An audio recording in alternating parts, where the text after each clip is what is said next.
It's Jessie May, it's Park. We knit and we knat and we chit and we chat and we knit and we knat and we chit and we chat and we knit and we knat and we chit and we chat and we knit and we knat and we chit and we chat and we knit and we knat and we chit and we chat.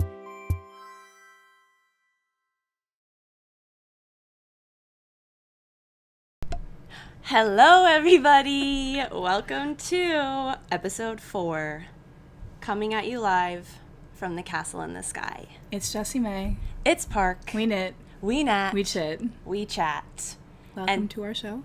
Yeah, welcome to our web show, our one microphone web show. Can you hear us okay? Can you hear us?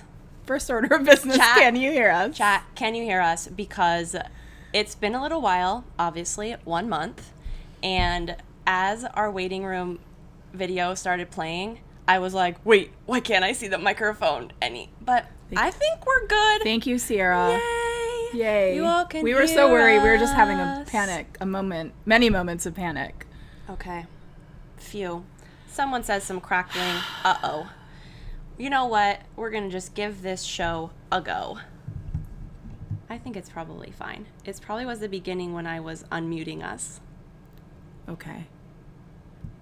We've received I shouldn't say much feedback about what the potential issue with the mic could be, and I'm convinced it is the unstable I was convinced connection. it was the two microphones. I think interesting. the one microphone is going to sound... people are saying we sound flawless. Love that. I hope it was the two microphones, and that is what in the YouTube comments many people are saying. Yes. But when we tested before, and in the first episode we weren't having that issue, so... Maybe one day, everyone, we will be starting a Knat Chit Chat, and we won't even have to reference the microphones. Please, from our from our mouths to God's ears. The real ones will know what happened in the beginning. The real ones will know that we're two girlies not in STEM doing our best. Okay? Yeah. Anyway, let's introduce ourselves. I'm Park Williams. I Have big boobs. Oh, I'm Park Williams. I have big boobs. My co-host is going to come in with even bigger boobs. Can you believe it? Can you believe it? How is it even possible? I'm Park Williams. I'm a Gemini sun, a Taurus moon, a Taurus rising, a Gemini Mercury, a Gemini Venus. Yes, you heard it right. Gemini stellium right there. Can you tell by my chatting? 'Tis the season, babe. We'll get into that later. 'Tis truly the Gemini season. Mars and Aries. That's what you get from me today. I'm a knitwear designer and a co-host of Knit Nat Chit Chat. And who is my co-host? I'm Jessie May Martinson, named after Jessie May Designs. Huge boobs. Huge boobs, famously. Maybe never been seen before. Never been done before. Seen one of before, one. certainly. But Seen before, never forgotten. I write knitting patterns. Beautiful ones. Beautiful ones. Some more beautiful than others. True. I am the co-host of Knit Nat Chit Chat. You may have heard of it. And I am an Aquarius sun, a Pisces moon, a Pisces Venus, a Pisces Mars, Gemini rising. And I am proud of it. I love being a Gemini. Capricorn Mercury, which that really keeps me grounded. I don't know if I ever put together that you have a Pisces stellium. Yeah, and it's in shows. all my personal planets, babe. It does show. It does show. Wow. But I try not to show it too much. As an Aquarius rising, as an Aquarius sun and Gemini rising. Yeah, you don't want anyone to pin you I don't down. want anybody to pin me down. But I am a famous lover of fish, so... Famous lover of fish, famous lover of beauty. It's called self-love in regards to the fish. I'm not here to declare myself beautiful, but... You love beauty. I do love beauty. I'm here to declare you beautiful, and I'm here to declare that you love beauty. It's true. Pisces. I'll talk about this more later, but I was up north this weekend setting up a cabin, and I kept having to say to my mom, it disturbs me emotionally to be around ugly things, and I don't know how to explain that Yeah. to somebody who doesn't understand it. I think I've said this before, but when I first walked into Jessie May's apartment, you can see it's so beautiful. But even more so than like the view, I audibly gasped, because the vibes were so immaculate. It was like I was stepping into, I don't know what, but something so beautiful and perfectly curated. I gasped. That's how Jessie's little Pisces Coming comes out. from somebody with such strong Taurus placements, I really appreciate that. Yeah. My apartment is small. Some may call her tiny but mighty. And I will say, I look around and I see what's wrong with it. You know, it was built in the course, we all 50s. do It that. really needs to be renovated, but I try to have my place be It's beautiful. comfy and cozy. So As thank James you, babe. just said in the chat, it always smells so good.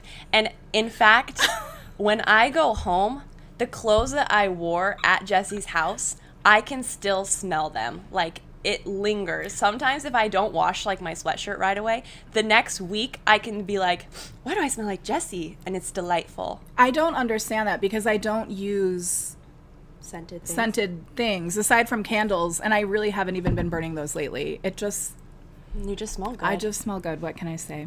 I will declare that about myself.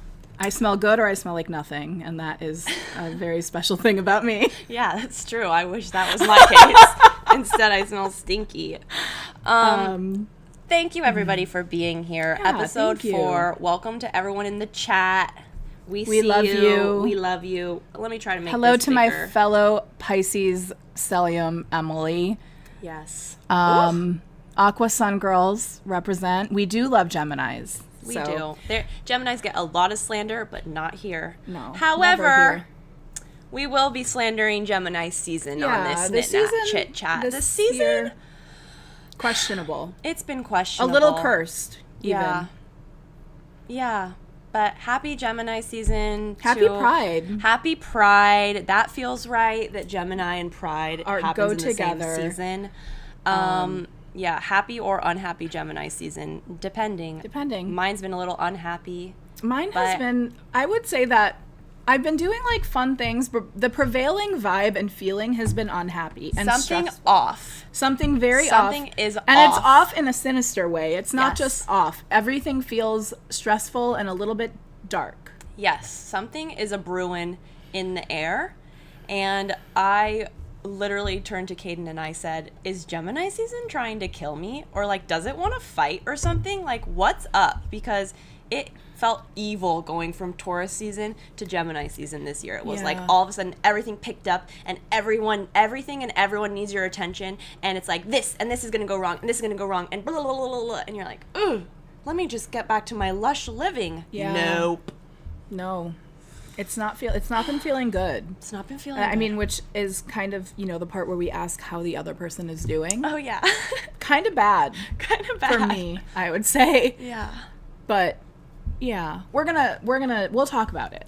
I am really feeling happy to be here.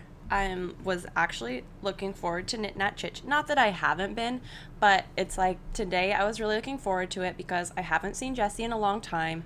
So I was like, oh, we actually do get to just have a little catch-up chit-chat. Yeah. Another thing that I am feeling is I've just had a lot of things on my calendar, and I do see the end in sight. So that I am happy about. It's like, okay, soon enough it will kind of be more at a chill moment, but Yeah. I have definitely been feeling something brewing in the air, and like I needed a protection spell or something. Anyone else? Everybody needs. I think everybody needs a protection spell in general because of Agreed. what's happening in the world. But Yes, that's very true. yeah. But some people have real problems, is what I always like to say. Some people have real a lot problems. of my problems just feel like they're in my mind, which isn't true. But some people have real problems, and not what I'm feeling, which is just an like, evilness in what's the wrong? air. Yeah, yeah. True that. So, to be respectful of people with real problems. Yes. And let's sing our short invocation and hymn to people with real problems as protection spells. Oh. Oh. Protection spell for everybody.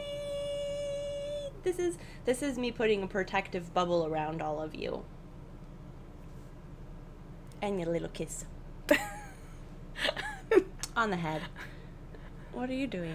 A heart?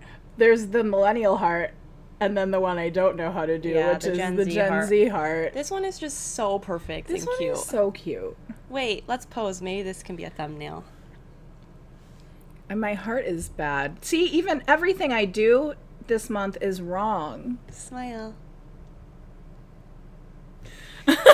Chat, Coco Marie says that they feel so protected right now. Oh, Hannah also feels protected and blessed. Yay. You guys, that fixed everything. You guys, it's true. Everything. Jessie earlier said, Knit, Knat, Chit Chat, it's going to fix everything. And it's so true. Yay. Yeah, I feel the healing happening I feel already. the healing happening too. Shall we talk about our orders of business for the night? Let's do our little overview of what we're going to be talking about. In the Knit Nat section, here's what you have to look forward to. Recent releases. What we're working on. Yarn shop visits and hauls here and afar. Parks birthday sale in all caps. Woo! Gemini.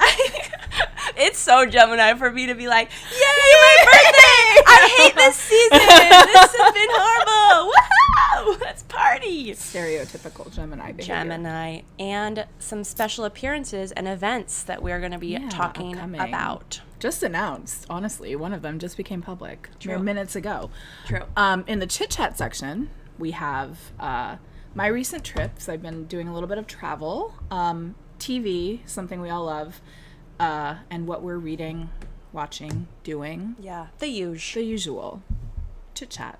And kept doing a little catching up because we really haven't seen each other probably since the last show. We've seen each other for an exchange of... You're right. I came and got your camera for a second. But we were talking earlier about how it's really fun when we haven't talked. Yeah.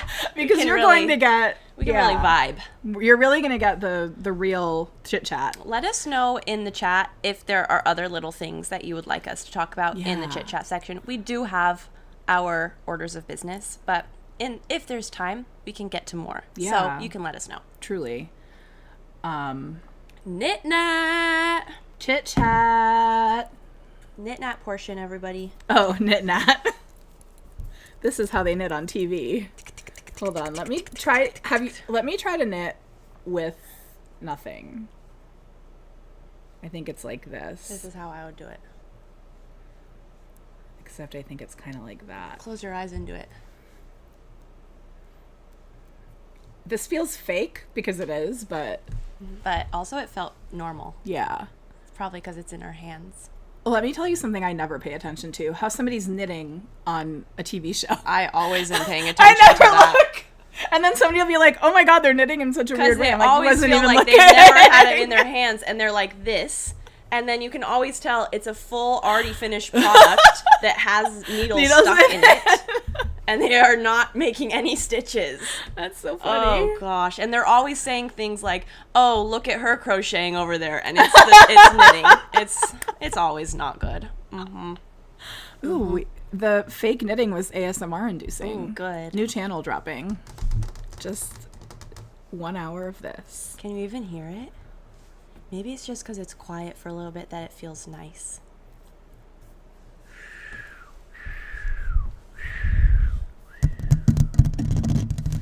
That's part of our protection spell for everybody, too. A lot of people hate the tapping, so let's do something more soothing. Okay. Okay, let's get to business. Now that everybody's been sufficiently protected and soothed. Yes. Now that everyone's falling Let's asleep. talk about business. Knit Nat portion. The needle's pointing down. Be pret? Yeah, Says? be pret. Yeah. Yep, the needles Funny. are pointing down often. It's Okay. very strange. Well, Jessie, what have you been up to Oh my gosh. knitting-wise? A lot. A Spoiler lot. alert, a lot. This is when the part of my personality where I don't like to talk comes in. I'm like, oh my God, I have so much to talk about. Too bad. Too bad you signed up for a show called Knit, I Knat, know. Chit Chat. So I did some travel recently, like I mentioned. I took a trip to the Olympic Peninsula to visit my dear friend Lindy. I will talk about that more in the chit chat portion. But while I was there, it happened to coincide with, which I didn't know until I walked into the second yarn shop I went to, the Puget Sound local yarn store tour, Ooh. which I think all around the islands, and That's maybe fun. even in Seattle, I'm not sure. I assume it includes the Seattle yarn shops. There lot. was, a lot yarn of- crawl. A lot of area to cover. Yes. I like it. So we did not, we didn't go on purpose. We were going to Port Townsend to have dinner. And I was like, let's stop in at a couple of yarn shops to see what's up. So we decided to stop at the 2 yarn shops that I found, which one of them is called Diva Yarns. Oh. And the other one is called Bazaar Girls. Really a theme. Diva And- and girls. Girls. I like it. Bazaar, Bazaar, girls. Diva Yarns was kind of a little, shop that's tucked away, and I think it was almost like a gallery. So there was a bead shop, a bead store, and then there was like a little art supply type store, and then tucked into the back was a little place called Diva Yarns. Cute. And so Lindy and I went in and took a gander around, quite small, a cute selection of, I would say, mostly like, the common commercial brands of yarn. There were there was a small selection of like more local stuff, and then there were lots of notions, but they had a beautiful button section that there were lots of like vintage buttons, and I had taken my little look around, and Lindy was poking around in the buttons because she likes them, and there were just some really beautiful ones. And she picked some up and she said, I want to get these for James, or like, would you ever use these? And I was like, no, I don't wear cardigans, so I can't see myself designing one. If I did, I actually could see myself designing one, but if I did, it wouldn't have any of those buttons. I have buttons already. I have different buttons.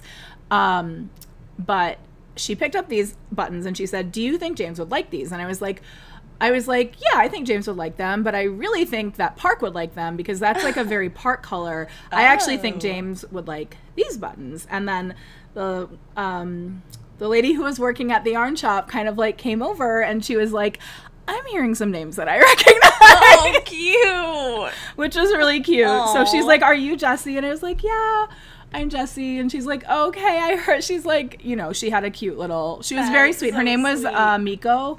And Hi, Miko. hi, Thank you. Miko. Thank you for the fame recognition. It literally means the That's world so to us. sweet. It was really sweet.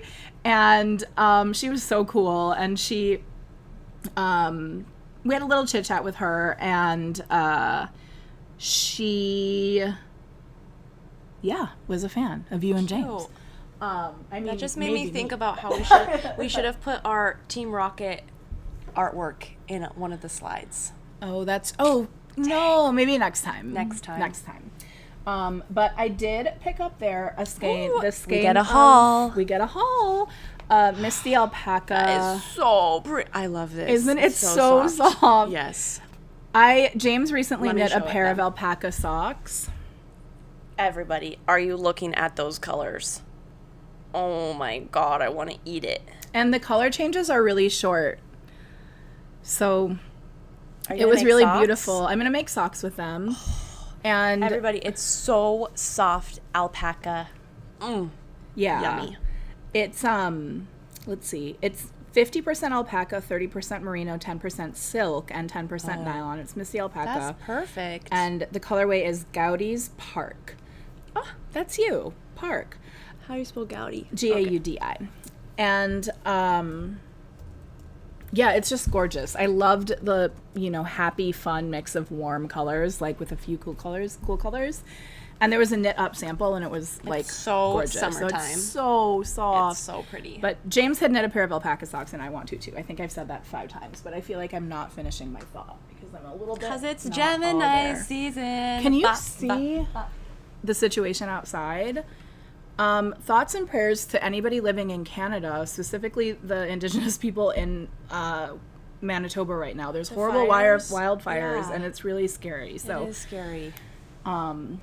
Yeah, but the weather here is being affected by it. There's just like, it's very smoky and like overcast, and it was like that in Hayward too when I was up there. Caden was telling me about that, and I was like, wait, where are the fires right now? Because that's usually happening to us over on the west. Yeah, it's like, wait, we're having that here. It's scary. really, really bad. But it's also like it's kind of scary outside right now. It's like very gray. I don't know if you can, it's almost like a blue toned gray and just looks like heavy and dark. Yeah, so that was my haul at Diva Yarns. And then we went to a shop called Bazaar Girls. Really cute, kind of a huge building. They had like a huge studio space upstairs, and then downstairs a really big floor full of just like so many different yarns. A lot of yarn brands that I haven't seen before, like new to me. That's always they fun. seem commercially, produced like bases, but like this one that I got is from Italy. I'll talk about it in a little bit. But yeah, there was a woman there who's part of the knitting group. Her name was Shelly, and she was super helpful. Lindy and I had like walked in, and Lindy loves to do this thing where she's like, I wish I could knit. And I'm like, Lindy, you can knit. I taught Lindy how to knit a sock on Magic Loop, and she knows how to do it. Jessie taught Lindy how to knit via, I would just want to add emphasis because she just glossed over that so quick. That's not true. That's not how I taught her to knit. She already knew how to knit. Oh, okay. Lindy had already knit a sock. I take it back. And I was knitting a sock, and Lindy said, I want to knit a sock. And I was like, a sock is actually a good thing to learn on because you can learn a lot of techniques, right? I taught her how to cast on the toe. I taught her how to increase. Yeah. I taught her, she's very big brained. She is. And so, Picks up and quick. I taught her how to, do the knitting and how to do the How far did she get on her Magic Loop. sock, by the way? She got like this far. Oh, good. Yeah, that's about, well, she didn't knit. She's always like, I'm going to knit my sock, and then she doesn't. Yeah. Okay. But so we're still at about this big. it's Okay. about that big, but Lindy is always like, I'm just afraid of making a mistake, and I'm like, I can walk you through that. But Yeah. also, we're in the yarn store, right? So Shelly, wonderful Shelly, says, I'll teach this you to is knit." your yarn store now, and if you have a problem with your sock, you're coming here. True. And I want to emphasize that, everybody, is that a lot of times we'll get like questions about our patterns or something, and it's so hard to help via email that if you are close at all, find a local yarn shop, because usually it's rare that someone in the shop is not willing to help you. But it's like usually they're going to be able to help you. They are going to know what to do. And if you can't find that, someone around you is going to know how to knit and will be able to help you. That is the best route. Yeah. Just FYI. Yeah. From working in a yarn shop, I think that is the best way. Because we can see it, we can help you, we can show you. It's the best. Yeah. So Shelly was so welcoming and lovely, That's and the also decked head to toe in like lavender with a lavender water bottle. I was like, I love you. So great. And then the owner, Carrie, was familiar with Lindy's work on Shrill, so they had a fun time talking to each other, and I chose some yarn. I walked around the shop and I chose some yarn. So as part of the yarn crawl, I think Carrie, the owner, released a free pattern called Fuzzy Stripes. And we have a photo right here. And we have a photo right here. The project information. Yeah. Let me remember how to do this. Fuzzy lines. It is a really like sort of simple slip stitch shawl, but it's so elegant looking when you look at the stitches, and I love the little picot like bind off, or I don't even know if it's button, picot finish border around the edge, and it uses mohair and a fingering yarn, and I just loved the way it looked. Yeah, so I got the recommended yarn, I think. Oh yeah, it says Ba Yarns Halo and Ba Yarns New York. Oh no, that's not what I got. But I got other recommended yarn. A different recommended yarn. Oh, I got one of them. So for the fluffy, I got this Beta Knit Cuddle Cashmere. It's like this very it's like a sea-toned green. It's so beautiful, and it's kind of sage, but also a little blue. Like, It kind of looks exactly like sage. It has that bluish green. Yeah, it's beautiful. Say, Seafoam. yeah. It's like a muted seafoam, and it's really lovely. Gorgeous. It's also nice and soft. Yeah, and I wanted to do a tone on tone, so I did It's get called the matcha tea. Oh yeah, matcha tea. Sorry. I wanted to see how much cashmere is in it. Oh yeah. Oh, merino wool, silk, and cashmere. 10% cashmere. 10% cashmere. It is very soft. It It is. doesn't.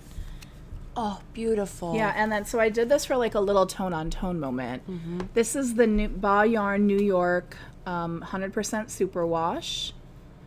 Let me hold It's a single ply yarn. And it's just Pretty. like so this one's a little more yellow green and this is more blue, so it just is like a really nice contrast to me. That's gorgeous. And I think they'll be really nice together. Oh, what a concept to just like cast on a shawl that someone else designed. Exactly. That's what I mean. I have That's a had good no idea. time to do it lately, but I'm always wanting to knit other. I mean, that's part of the I reason that I'm know. in my depression is like, I feel like I am working constantly. All I'm doing is working. Even when I'm traveling, I'm working, and I don't have any time to do anything else. Like I can't knit other people's patterns. I can't do Yeah. any of the other art that I want to do. It's really depressing. We were just talking about that, about how we feel very lucky because we love what we do, but it also means like when you turn your hobby into your job, it means that you, even like when we have a project that we're working on a trip or something, it's like you're working on it, but you still at every step have to make sure that it's right, because you had to write the pattern and you have to make sure it fits, and you have to like make sure that you did the pattern in the way that you want it to. So it's like it's not the same feeling as when you just get to print off someone's pattern, go pick your yarn and just cast on. We should make that a goal for ourselves of this year, is to at least do it one time. I do it with socks, but Yeah. it's such an easy thing to have. In fact, I will also talk about I'm a like pair of really socks that I craving got. just casting on like a colorwork sweater or just Yeah. a normal simple sweater. Something that where you someone don't have to do else- any and I math. don't have to do any math. Well, that Ugh. was my inspiration for the other yarn that I got, because I really wanted. I've never done any of the pressed flowers by Oh, Savory they're Knitting. so Yeah, beautiful. I haven't done any of those patterns, and I was like, I thought that they had a sample of the kerchief. Oh yeah. And they had it in like blue and green, I think, and they did it in this Is this yarn. at Bazaar Girls? At Bazaar Girls. Yeah. It's called Your Said Artisan Yarns Elemental Effects. It's called Coastal, and it is a 50% U.S. Shiniko wool. I don't know what Shiniko is. I don't either. This could be totally wrong. It kind of sounds like a Japanese breed of sheep, maybe. And then it's 25% mulberry silk and 25% flax. So it has. Oh, Shiniko is a town in Oregon. Oh, it's in Oregon. Okay, so it's probably an indigenous word. Shiniko. Oh, is it a company? What is Shiniko wool? American wool grown in the West and processed. What makes it different? Oh, it is a company, I think. It looks like Oregon-based company. they produce under a specific standard, a responsible guess. wool standard. It must be like an eco wool or something. And this has like a very earthy kind of. You can feel the flax, you can feel the silk, Ooh, I like the and flax. it has like a really kind of matte dry feel, like Yeah. when the shawl did. And Let me hold it up. yeah, the colorways are sweet tea and then natural. I thought that would be just like such a pretty little basic Gorgeous. kerchief Either one. in the event that I ever made one. But that's what this is for. And the person, I don't think I got their name, but I think somebody who does yarn rep for this brand was just raving about it. And I was like, I definitely want to knit with it because I felt it Yeah. and it felt amazing. And she said that knitting with it just has such a nice feel. And you all know how I feel about feel. a natural, you know how I feel You all know how I feel about feel. about feel. No, you know how I feel about a natural, you know, or a plant fiber when I knit. I love it. So Fun. that's that. A kerchief is also very doable. Yes, exactly. And I haven't wound it yet, but I the pattern, that version of the pattern is actually free. I think it's free through like wow. Lovecrafters, or it's free. It's not. I don't think it's on Ravelry. It is as a free pattern. So Okay. yeah, I think it's intended to maybe be a gauge swatch for the bigger project. I'm not positive, but that's what I got, and I think it only needs one skein each. Okay, and the last thing that I got was I went to my hometown this week, and I had a project that I'm working on that I'll talk about in a little bit, but I knew I was going to get to a point in that project where I didn't want to continue because I had to make some decisions, and I didn't bring my computer with me. So I was like, let me stop at a yarn shop near where I live and grab a sock yarn. And the sock yarn that I settled on, there's a I just there's want a to store. say one thing from the chat, which is Danielle says that Shiniko is a specific region / agriculture method. Oh, okay. And specific herd to start. Awesome. Great Super soft. information. Thank you, Danielle. That's so helpful. Yeah. Oh, yeah. So I got this sock yarn. It's an Italian company. I don't know how to pronounce it. I think it's Adriafil. It's Adriafil or Adriafil. And Let me write it in the chat. the base is called Kelza socks, and it's self-patterning. So it's a 75-25 classic sock yarn. It's superwash and nylon. The self-patterning sock yarns, I cannot wrap my head around. How do they do it? The ones that make like watermelons and stuff, I cannot believe Big it. juicy brains. Big juicy brains. Juicy math brains. Fun. Anyway, it's like okay, so it's these colors, right? And then half of in the little striped parts or the little half of them line up and then half of them don't. So it kind of it looks so involved, and it reminds me like of a vintage 80s like sweater.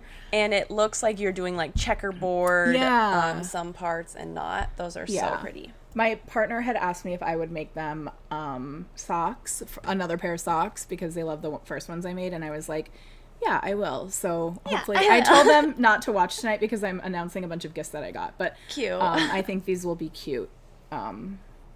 I just think they're. What are you using a pattern? A specific pattern? Did you already say that? I'm using my own basic. Nice. I'm doing a Flegel heel.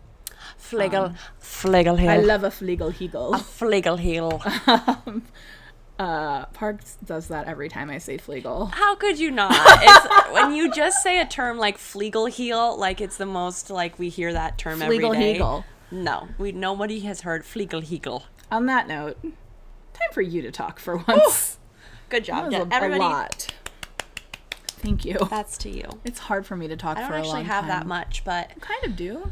I guess I do. Oh, I liked when you were talking. Okay, here we go. I like when you were talking. In the same vein, I got to visit a new to me yarn shop, which I do feel embarrassed that it took me as long as it did to go and visit, because it literally is a 15-minute walk from my house. But I got to go to the Dropped Stitch in Andersonville, which I think opened within the last, probably a year, or within the last year. Fall. Yeah, probably within the last year. That makes sense. Hannah is the owner. She was very sweet, and she was saying that it was going really well, which I'm always excited to hear, because it's very hard to open a yarn shop and to keep it open. And to keep it open. And Chicago has really had a ton of yarn shops and then lost a bunch within the past 5 years, and now more and more are popping up. And Hannah was saying that there's another new one, I think, in Hyde Park that we need to go and check out too. I didn't look up their name, but I was like, oh, okay, that sounds fun. But the Drop Stitch was so cute.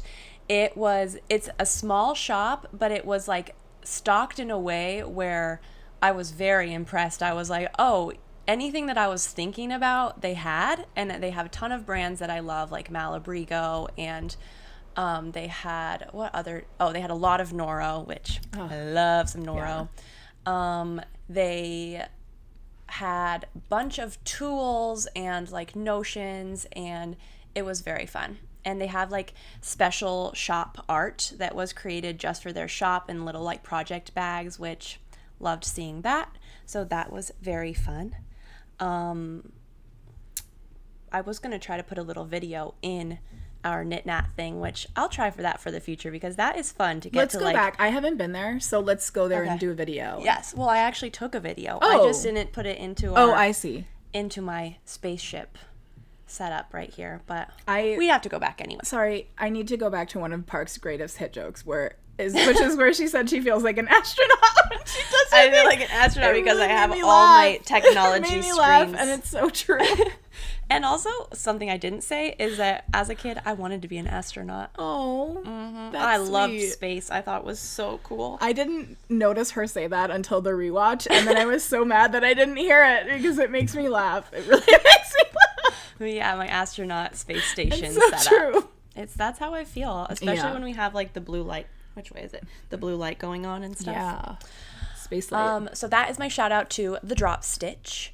And they also are going to be hosting, we'll get to it a little later, but one of the James's mesh along knit nights. So we talked about that for a little bit. And yeah, very, very cute shop. Highly recommend. Did you and James go there together? No. Oh, okay. I went because I needed to buy supplies to teach my best friend Maya how to crochet. You might all know Maya. She has been shown in a photo or two on Knit Knat Chit Chat, but she has never asked me to learn to knit, and it's always just been like, I will teach anyone to knit, obviously, but she has never really had interest in it. I don't know if she would agree with that, but I would say, yeah, I think I would know if you showed interest in wanting to knit, because I would immediately be like, okay, well, I'll teach you. Let's go. I feel like she would think it's crossing a spiritual line. Learning to knit. No, but she does. She just has so many other things that she likes to do. And so she's like, how am I going to find time to learn to knit when I now have a garden plot? Okay. But she did find this vintage book while she was babysitting one night, and it was full of crochet, like ponchos and like cool jackets and hats, and she was like, should I learn how to crochet? And I was just thinking about her and the way her brain works, and I was like, I think crochet might be just the ticket for you, because it's the what I was telling her is that with knitting, you have to like know where you're going, and you have to have it all basically set out. And with crochet, it's like what you make is what it is. So it's like you can make it as long, and then you can look at it, your first chain, and you can be like, this is how long it will be. And if you like it, you like it. Whereas with knitting, it's not like that. So I was like, and then if you start going like this, you can start to decrease because you want it to go in. And she would love to make like hats and stuff. So I really was like, you know what? That's how her brain works, is like she wants to just make what she wants to make, and she wants to like see it happening in time. So I was like, let's teach you how to crochet. My joke to Kaden was I was like, oh, I have to teach Maya how to crochet tonight. Google.com how to crochet. how to crochet, because I was like, I don't really know how to crochet. Obviously I do, but I still was like, I hope I'm teaching her right. I did teach her the right way. She picked it up very quick, but I had to go to the Drop Stitch to get her a hook. I picked out some yarn for her, Malabrico, just their worsted, because I like that like single ply. It's very soft. It's like fluffs up nicely. Let me see what Dan Poppin is saying in the chat. Oh yes, Maya doesn't have time because also Maya just got her sewing machine fixed, so she's big on that these days. Dan says that his dad had to crochet in school so that he would sit still. Yeah, exactly. I was telling Maya of the story when I was in second grade of Reagan Mead. Shout out to you, Reagan Mead, from my second grade Morningside Elementary School. She was just crocheting, but she only knew how to do a chain. Yeah. So she just had this chain going in a big pile. But she was able to do it during class, which I really respected my teacher for that, because it's like that really does help people and the way their brains work. So she was just making a long chain. So cute. Anyway, Maya did successfully pick it up. What is she working on? We decided to make a rectangle. I gave her a few options, but she decided, I was like, do you want to make a kerchief? Do you want to make a little scarf? Or we can make a flat rectangle. And she said, let's do the rectangle because it can be like an altar She can put it on her altar like a little placemat situation. So she chose a very beautiful Malabrigo's Anniversario colorway, which is like a purple, dark purpley with little pops of blue and pink. It's very beautiful.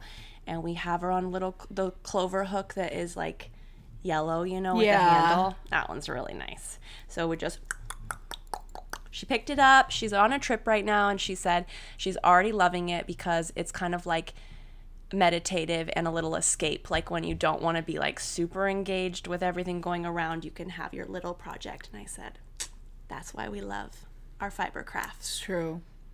I've never worked, I don't think I've ever worked with Malabrigo, but I will say that before I started knitting, one of the probably the first yarn I ever noticed was Malabrigo, because they have all of those beautiful like multicolor variegated colorways that I think, especially when you're a new knitter, you're like, whoa, you were like, I've never seen this and you before. can't imagine like how it would look. I think people have that with Noro too. So the Anniversario colorway too, I remember the first time I went to Sister Art Studio, it was on the front table and I was like drawn to it. I like picked it up and I was like, what is this colorway? I've never seen anything like it. It's like a dark unicorn magic colorway that I was like, I need this. Yeah, that's it. It has that magical pull. And the merino yarn is so soft that it's kind of like you put it in the hands of a beginner so that they get really hooked, because you're like, you're gonna love to feel this. You're gonna love how your stitches look. Yeah. So we just learned how to chain, and we just started on single crochet. And then I got her very excited by saying, wait till I teach you magic circle, where you're going to be able to start at the top of a hat and just go as long as you want. So that will be next. I want to start crocheting again. Yeah, you are really good. You're a prolific crocheter. I was, and I want to make more blankets. Yeah, Jessie has a blanket. I think you've shared it before because it inspired your Hello from My Colors top. It's so beautiful.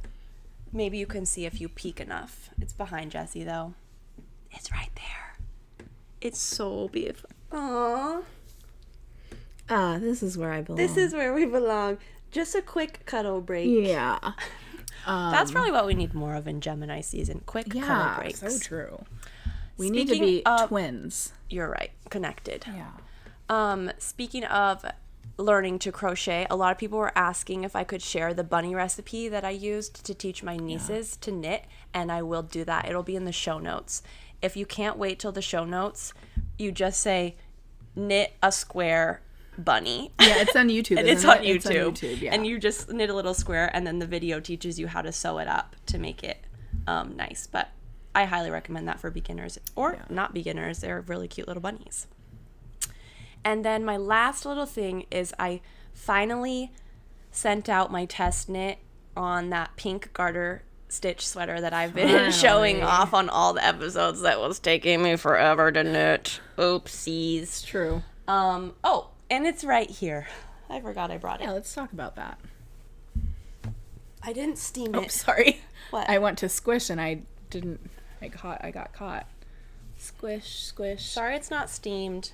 But it's really cute. Oh my god, it's so squishy. It's so squishy. It feels like the vibe I was going for is like when you're like on vacation or something and you want to get ready for dinner, but you like you've just been swimming and in the sun and you're like, I want to be like chic, but I also just want to be like a little sloppy. And I don't want a sweater that's too heavy. Yes. So my skin is warm from the sun. My skin is warm. I don't need wool. Yeah.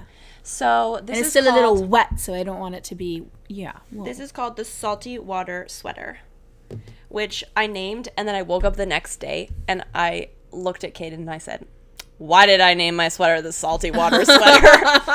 And I still kind of stand by that. Why did I name it that? Who knows? Saltwater Sweater, I think, was taken, and I like salty water. Salty water. Who cares? Am I right? So that's that. Chat, if you like it, can you tell me you like it in the chat?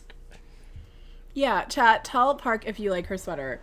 Also, tell me if my ear shows. Ear Patrol, shout out to Ear Patrol. I need it. Oh, thank you, Hannah. Hannah says, can't wait for my pattern to come out. Yay. It's also a very wide neck, which was fun. Salty water is neck. Yeah, James, I know. Wasn't I asking you for help, though, during that time? I think James chose that. You probably said you liked actually. it. You probably named it that. Whatever. Leave me alone. I'm too sensitive for this right now. This is how we fight, everybody. Okay, so that is in testing right now. I think it's going to come out early August, if I remember correctly. Yeah.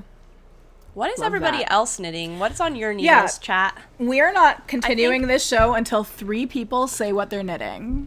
I think somebody did at the beginning of the show, if I saw it correctly, knitting an outline tee. Oh, thank you. Heard of it. Thank you. Mm-hmm. Thank you to my friend. Any other friends? Yeah, now we wait to see what Now anyone we wait. else is chatting. We're holding you hostage. Please get up from your Okay, DK seats. socks for a friend. Crumpet, cardigan. Crumpet, cardigan. Crumpet, cardigan. Vanilla sock. Oh, yes. Vanilla sock, Stromboli. Knitting a raffia bag. A that raffia is exciting. bag. Incredible. I really want to knit a raffia hat. Partition pullover. Partition pullover. Ripple bralette. Look Beatrix at my cardigan. holes. Are we blowing out the sound right now, you guys? Worth it. Oh, they don't even know what they're in store for you with have our no blowing idea. out the sound later. Don't get any funny ideas. Don't get any funny ideas. What it actually is funny enough. Okay, good job, everybody, telling us what you're knitting. Thank you to everybody. In particular, thank you to everybody who's knitting one of my patterns. Oh, if you're not knitting one of my patterns, thank you for thank you particular to everybody who's knitting actually my patterns. Thank you so much.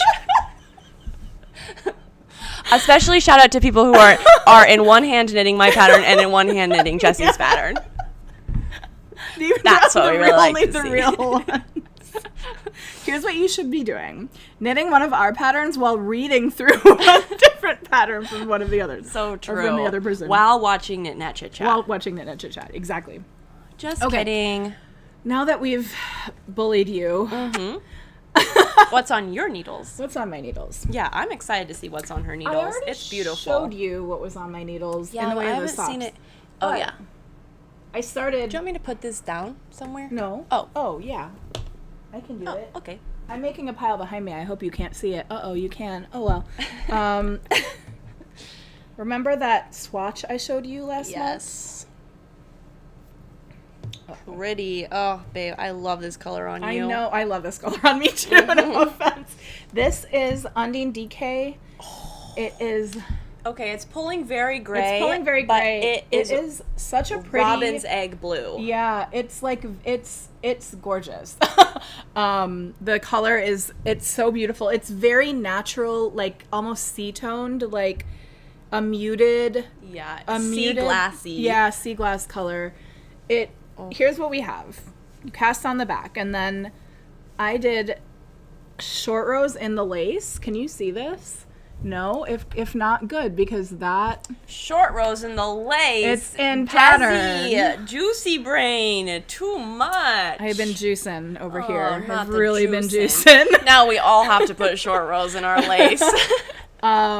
I did like a little lateral braid before the finish of the sleeve. Nothing sewn in yet. Okay, juicy. And then for the hem, and I really like how the neckline turned out. It's like kind of oversized, but not too oversized. And for the hem, I think I'm going to do a split hem that is like this same finish. A little shorter in the front, longer in the back. What? I just remembered a joke that I forgot to tell you that Kaden made, which was we were talking about your brain. I don't remember why. And Kaden called you Juicy May. A lot of people call me that.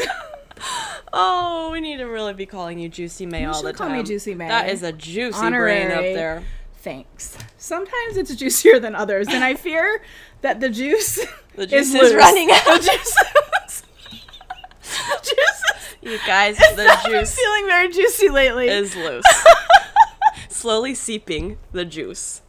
But hey. But anyway, I wrote short rows into my lace, so nobody talk to me like I'm stupid. Juicy May. Juicy May Martinson. Okay, so I have that. I'm calling it the Naiad pullover, as in the little sea nymph. Cute. And I think I want to photograph it when we're in Washington in July. Yeah. Test probably launching this week. Nice. And then I would like to release it the first or second week of August. So that's what I have going on. Love that. Yeah. I have, as if my sweater didn't take me long enough. One moment. Yes, the color is Prairie Flax. Tara, it is Prairie Flax. Pretty. Oh, while this is here, no, I'll talk about it in a second. No, you should, because you should Okay. reapply. Oh. I just know that Park would watch and be like, "Oh, I need more lipstick on my lips." Okay, this is Volupté by Yves Saint Laurent Sheer Candy. And it's on my lips right now. It's so pretty. Jessie gave it to me. Sam gave it to me.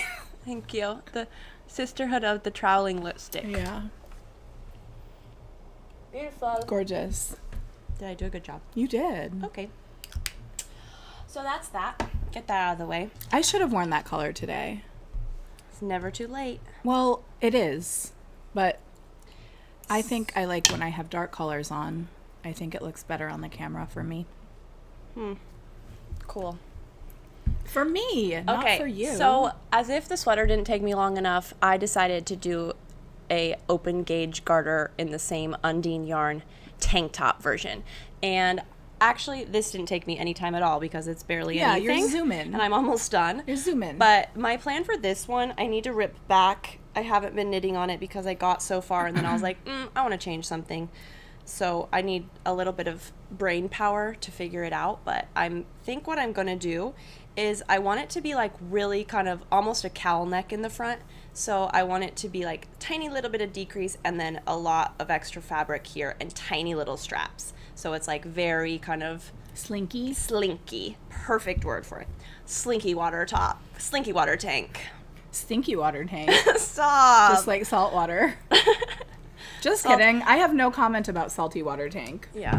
Salty water tank and slinky water tank. No, this is probably Honestly, going to I be the saw it in salty the show water notes tank. and I thought nothing of it, James. Yeah, James.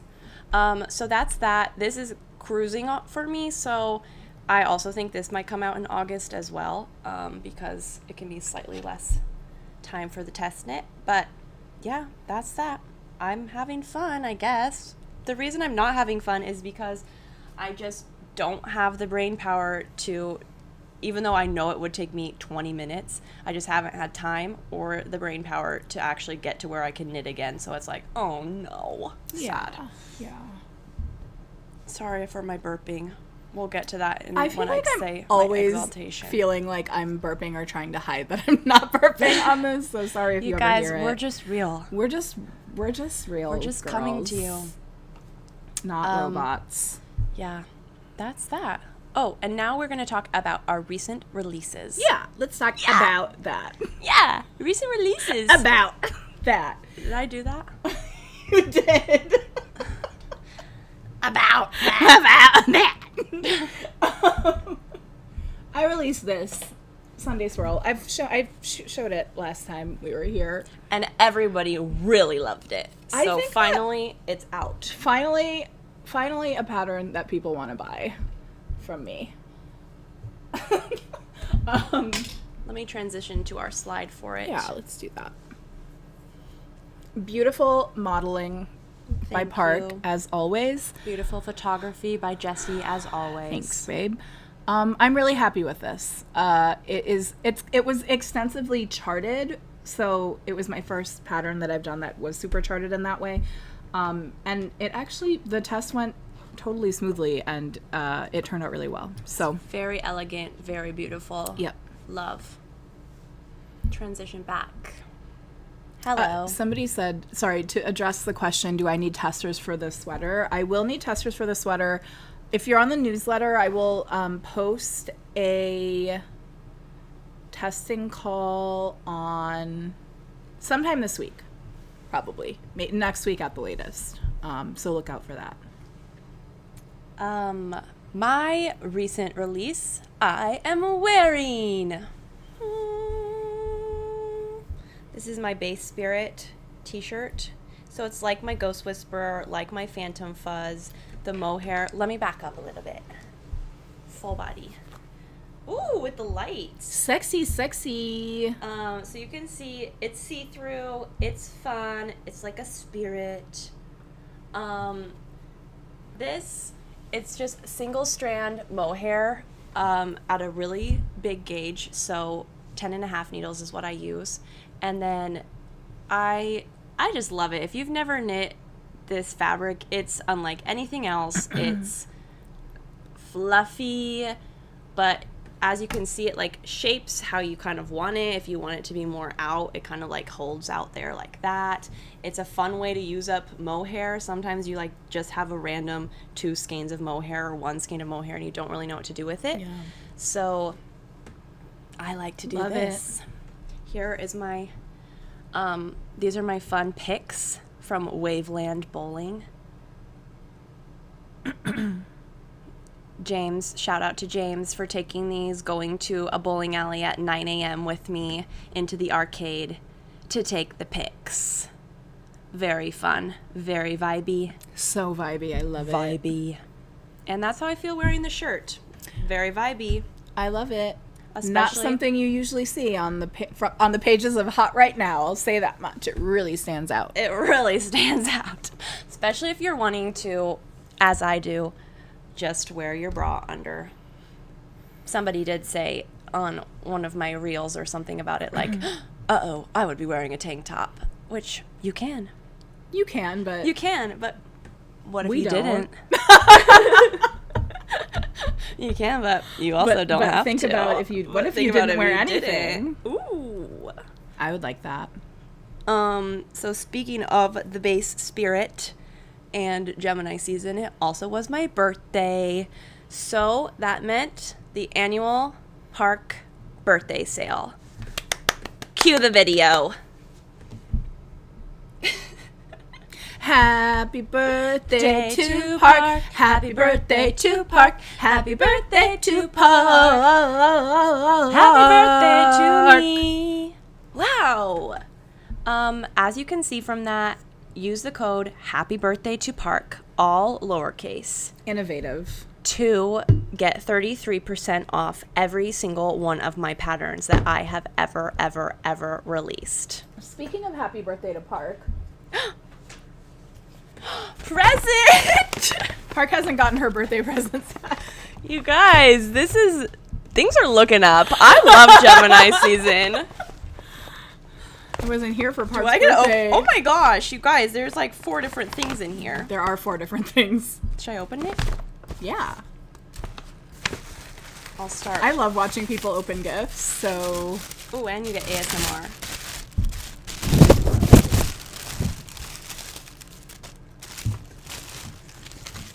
I don't know what it is. Lipstick. Knit Knat Lip Smack. Oh, babe, is it a hot pink? No, it's What is it? It's The one that the natural one. It's the one you kept saying that you were gonna get. This is the wish I had gotten the hot one. pink. No, this is perfect. This is the one that Jessie has that is like a very beautiful natural. And I love how it looked on me when I tried it. And she's so thoughtful. Look at how that blue. Too bad you just told me to Put reapply. more on. Put it on top. What if it gets bad on No, it? it's not going to. It's gonna look pretty. It's just gonna add a little bit of pink. You're going to love it. Beautiful. Oh, thank you, babe. You're welcome. And the little bow. Look at the blue with her blue necklace. So cute. Show that packaging. Pat McGrath. Pat McGrath. Great No job. one's doing it like you. Great job. Great job, Jessie. Thanks, babe. Wow, and there's more. Oh, Here, no. I can do it. Thank you. I got it stuck.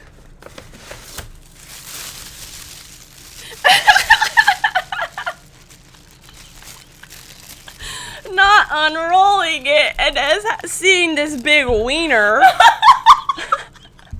Yay! You guys, I'm actually so happy that I will be able to be eating another Big Mama pickled sausage in the comfort of my own home. in the privacy of my own home where nobody needs to see my pickled hot dog juice. I'll have you know that that Big Mama's pickled sausage is from a store in, what's it called? Not Hoodsport. Brennan, Washington. I got it on my trip. Now that I am, now that I know it, I'm seeing it everywhere. I need to be paying more attention because I know it was traumatic, but it also was delicious. Kaden says open it. Kaden, don't be a pervert in public. Kaden, be a pervert as much as you want. Ooh, I'll do it like this. Is there anything in here, babe? Yes! Now this goes with this. This is so you guys are going to be able to see because next episode I probably will be wearing this lip combo and probably every single episode after and every day I ever appear in any photos because this is the Makeup Forever lip liner that I was also coveting of Jessie May's. One thing about me, I covet things that Jessie has because she has great taste and I always go, ooh, what was that? Ooh, what is that? Thanks, Thank you, babe. You're welcome. No, thank you, babe. No, thank you. No, thank you. How exciting is this? A bunch of little treats. Oh, cute! What are these? Have you seen the TikTok? Okay.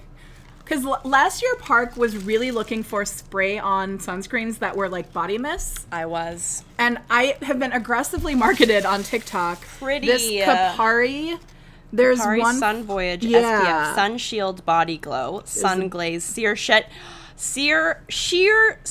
me try that again. Sun Glaze Sheer Setting Mist. That's for your face. That is something I always want because I want to wear my sunscreen, but I also sometimes need to have my makeup done. Excuse me. I kept seeing them on TikTok, and I'm like, little bag. cute, babe. This is perfect for Park. You're welcome. It is. And you can try them now. You don't have to, you know. One thing about me, Jessie knows, I love my SPF. There's nothing she loves more than an SPF, so you'll have to let me know how it goes. Happy birthday to me. You can try them at the beach with me. Yay! I love my presents. I love my excuse presents. This is for privacy's sake. Wrap it up. Wow, how fun. Park, Laura is asking, happy birthday, what did you do for your birthday? Okay, well, we were going to do that in the Chit Chat section. Oh, Let's keep it in the Chit Chat section because there's a few things. But Laura, thank you for your question. Birthday. We will. Thank you for having It was a great idea to talk about it.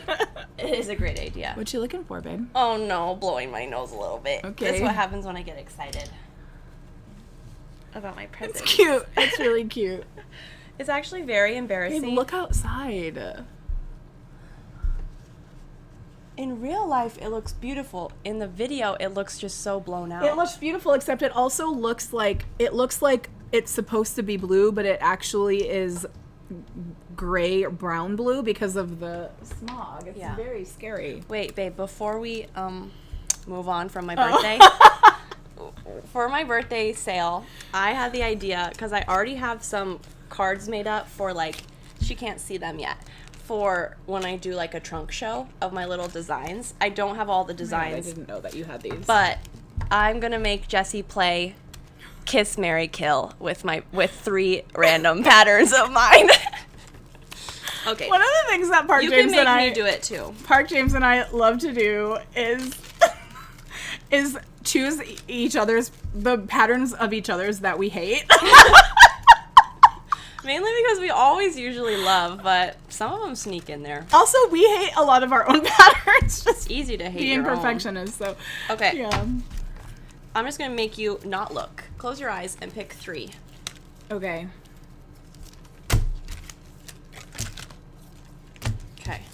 Okay.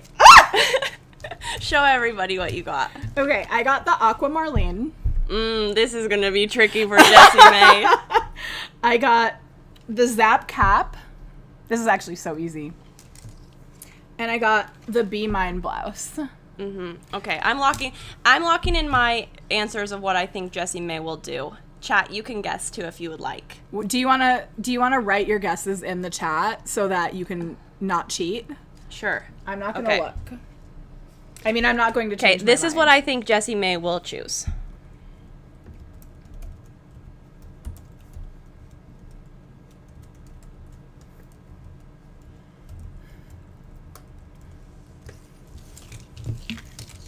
Actually, I'm not sure about my answers anymore. I'm only sure about the first one, but okay.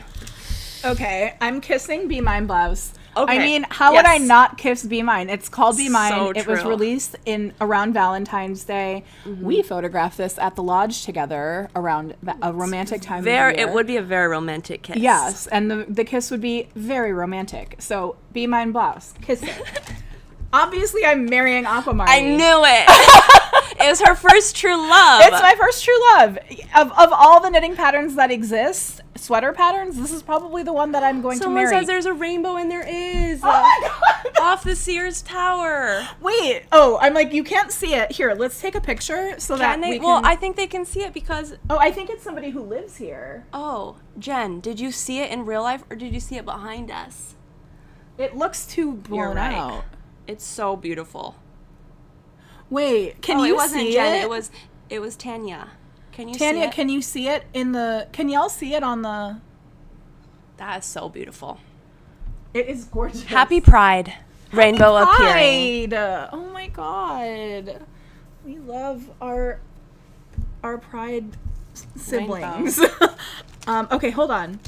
Oh yeah, you had to kill. Wait, so can you see the I'm actually confused. Maybe they're all getting an ad I'm right sure, now. or everybody is.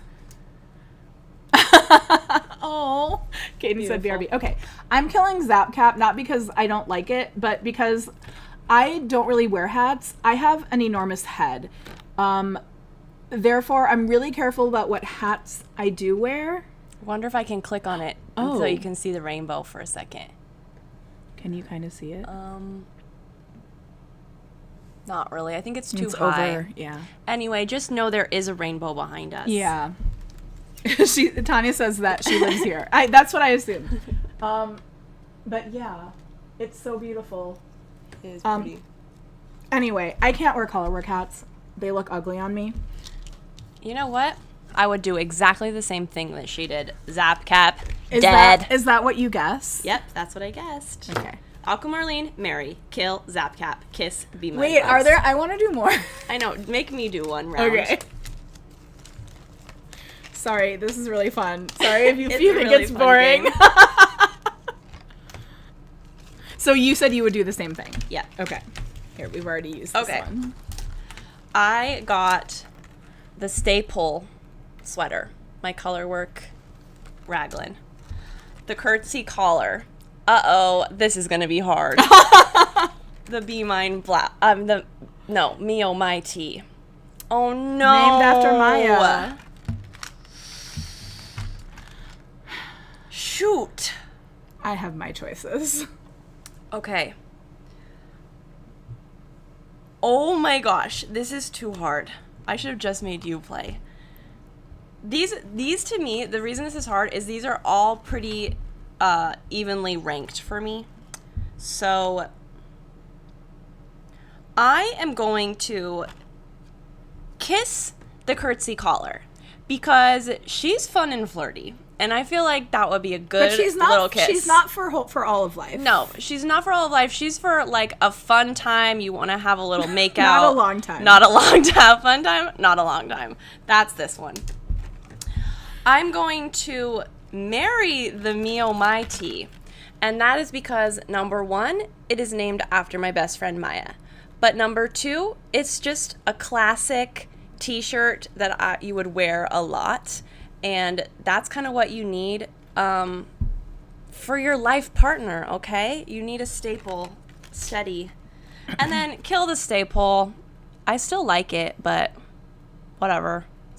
It's heavy. It's a thick sweater. You can't wear it all the time. Whatever. I'm here to say those were the right choices. That's also what I would do. Nice. Babe, are we lit up correctly? Yeah. Okay. I fixed it back. Wait, are these the... These are what's left. Oh, okay. Okay, there's 4. Okay. Well, okay, so for the 4th one, the one that doesn't get chosen, you have to go into Ravelry and delete it from your pattern server. You can't sell it anymore. The 4th one must never be seen again. Which one is it? The Daily Ritual Raglan. Bye. Bye. Everybody, download the It was Daily fun Ritual while it lasted. Raglan for the next 5 minutes before I delete it forever off of everything. Oh, Model of Disaster says, I would marry the Mio Mighty because it's my most knit pattern. Oh, thank you. The reason I'm marrying Aquamarine is because it's my most knit pattern. True. Okay. Okay. Okay. This is easy. Okay. Phantom Fuzz. Mm-hmm. We have Seabreeze Sweater Vest. And we have the Bold Fold. Okay, let me think about this one. Okay, Okay. I've got it. I'm kissing Seabreeze only because I feel like it never got kissed enough. It is such a cute pattern. It came out well before the little like coastal grandma aesthetic was like all the rage, and it was underloved. Okay, too ahead of the trend on this one, babe. Such a good pattern, not knit enough. So it needs its Jessie May. It needs its a Jessie kiss May kiss from me. I'm marrying Phantom Fuzz. Mm-hmm. I love a sheer V-neck sweater, and I love the Phantom Fuzz. Mm-hmm. And I'm killing Bold Fold. I have an ailment called really weak shoulders. I don't have the body structure to hold up Bold folds. a bold fold. And I have weak shoulders, so I never wear tank tops, actually. So Bold Fold, it's gorgeous on Park, but... Caden also would like to kill the bold fold because he does not like his illustration for this. Oh. For those of you that don't know, Caden draws all of my sweaters because he's an amazing artist. And he, for some reason, doesn't like this, which I just go, I'm sorry to say, it's the design. You did it right. Sorry, you're kind of, must be that you just hate the pattern. I turn it back on him. Yeah, that's mean, Caden. Wow, that was a very fun game.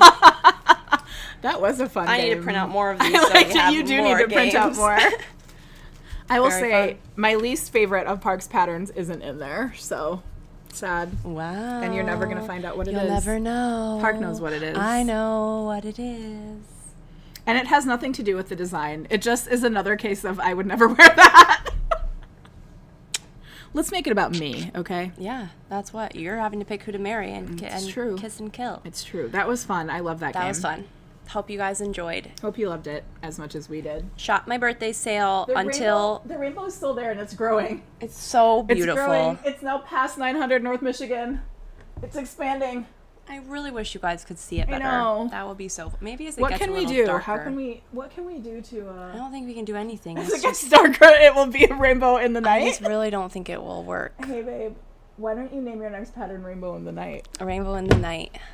Ooh, maybe. Maybe they can see it a little bit. Can you see it a little bit? This is like... Caden says that his illustration looks like a kneecap. What we're looking for is next to the black building, or over the top of the I black just building. changed it back. Okay. Sorry. Well, sorry. Okay. So my birthday sale goes until Friday at midnight, and then it's cut off. So happy birthday to Park, all lowercase, if you're Yeah. into that sort of thing. Yeah. And we have a few just little last knit things, which are events and things to look out for.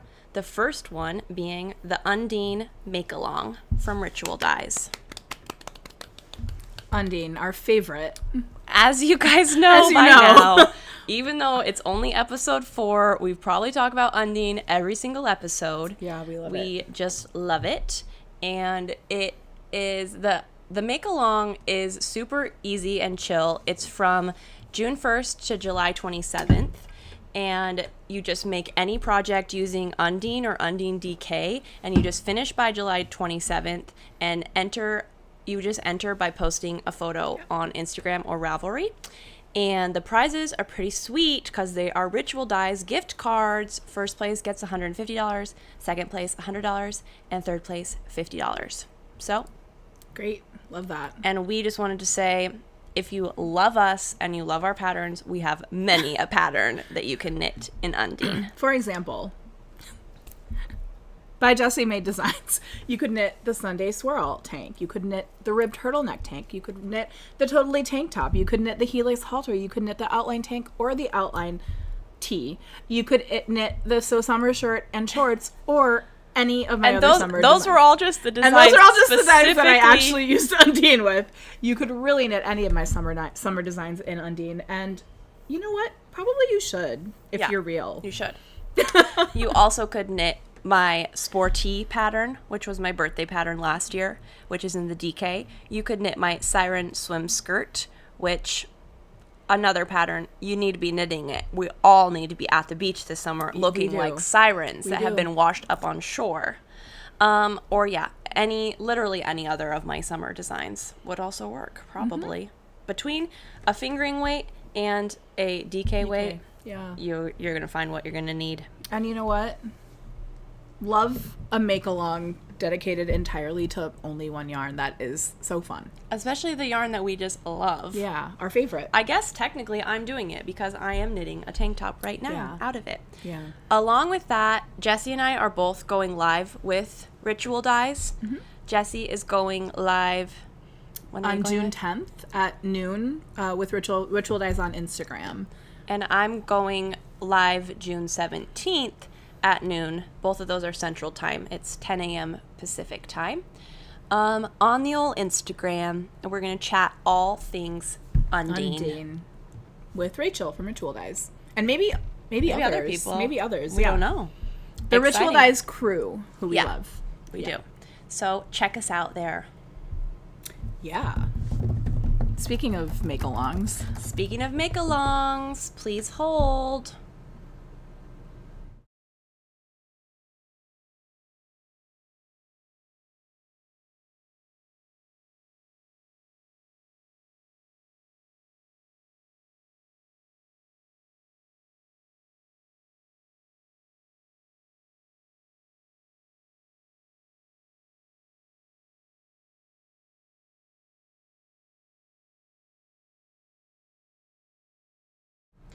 Okay. Sorry, I don't think you guys could hear me during that, but that was to show off that there is the Mesh Knit Along by James and Watts going on. Woo ooh. There's a Discord. There's really fun prizes. It's pretty long, so you have lots of time to knit something, and a lot of James's mesh patterns go really quick. Yeah, super fast. I still need to order my yarn or go pick up some yarn because I need to knit another pure mesh pullover because mine got lost to moths. And that is such a sexy, cool, fun pattern. Breaking news, James is going live with Ritual Dyes on July 8th. None of us knew that the others were doing it. that. We don't even talk to each other anymore. This is a strictly business relationship. Strictly business. So anyway, that's another make along, knit along, some may say mesh along. Yeah. There's I already said Discord. If you are local to Chicago, which I know some of you are, there also are knit nights happening around the city. I know I talked about check out James's feed. the drop stitch one. There was one already at Sister Arts, and then there's a couple others. And then speaking of James, one last little shout out. Happy Pride, everybody. Strippy stripe tank top. Knit it in a rainbow if you're real. Also, go to theinstagram.com, look at James N. Watts's reel, and report back. Have a great time, Have a great time listening to the voiceovers. The end. The end Of that. One last order of business in regards to kind of Ritual Dyes and that part of the world. A mere 10 minutes before we went live, I think they announced publicly that Yes. we are going to be doing a Knit Nat Chit Chat in real life at Sacred Sheep. Woo! Woo! At the Red in Portland on November. Well, the festival is November 14th to 16th. The vendors all look incredible. Amazing vendors. Yeah, and I feel like we're going to get to meet so many people that we've never met, that we've like worked with and stuff. So I'm really excited about that. I've never gone to like a major yarn festival out of shyness and social anxiety mostly. Yeah. So yeah, I think it'll be really fun. Our Knit Nat Chit Chat IRL in real life is going to be that Saturday from 1:30 to 3. It's a ticketed event, so you can go on the website. If any of you guys are going, we also are going to be doing the VIP event. We're hosting a VIP night, yeah. So that will be fun. We are excited, but obviously we're nervous because like usual, we're mostly scared. Surprise, surprise. We're scared about what we're going to talk about. We're Surprise, scared that people are going to be mean to us. We're scared that people aren't going to like us. We're scared that nobody's going to come. We're scared that we're going to do something embarrassing. We're scared of so many things. Anyone else out there? No. No, just us, the only people that think those things. But overall, we are excited, especially because we decided that it will be like similar to this setup, just live, but we're going to get a talk, like the Knit Nat section will be kind of more specifically about the vendors that we've knit their yarns of and the different notions and accessories and like what keep us both going creatively. And we still are figuring out if we do think we're going to record it in some way and then post it to the YouTube. But yeah, more to come. We're just excited about that. Yeah, it's going to be a little more focused on like the vendors that are there at the place that we've probably like worked with. I know there's already like 5 that I can think of that I know off the top of my head, but yeah, we'll have to think of something cute for the like chit chat section. Yeah. So something excited. we love to do. Yeah, I'm excited to. I'm actually really excited to go to the festival too. Me too. The vendor like list looks amazing. So, and it's in Portland. It'll be fun.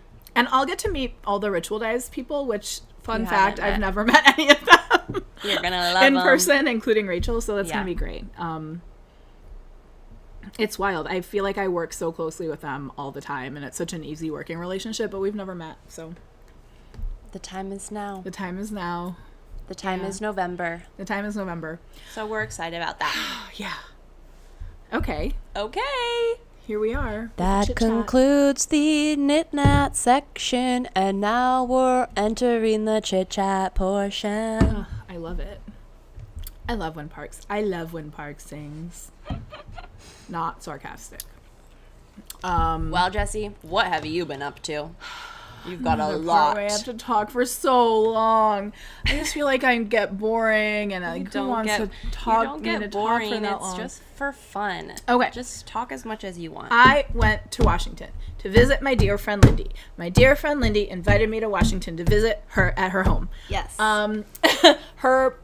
Lindy's husband and girlfriend were going to be traveling out of town, and so she was going to be there alone.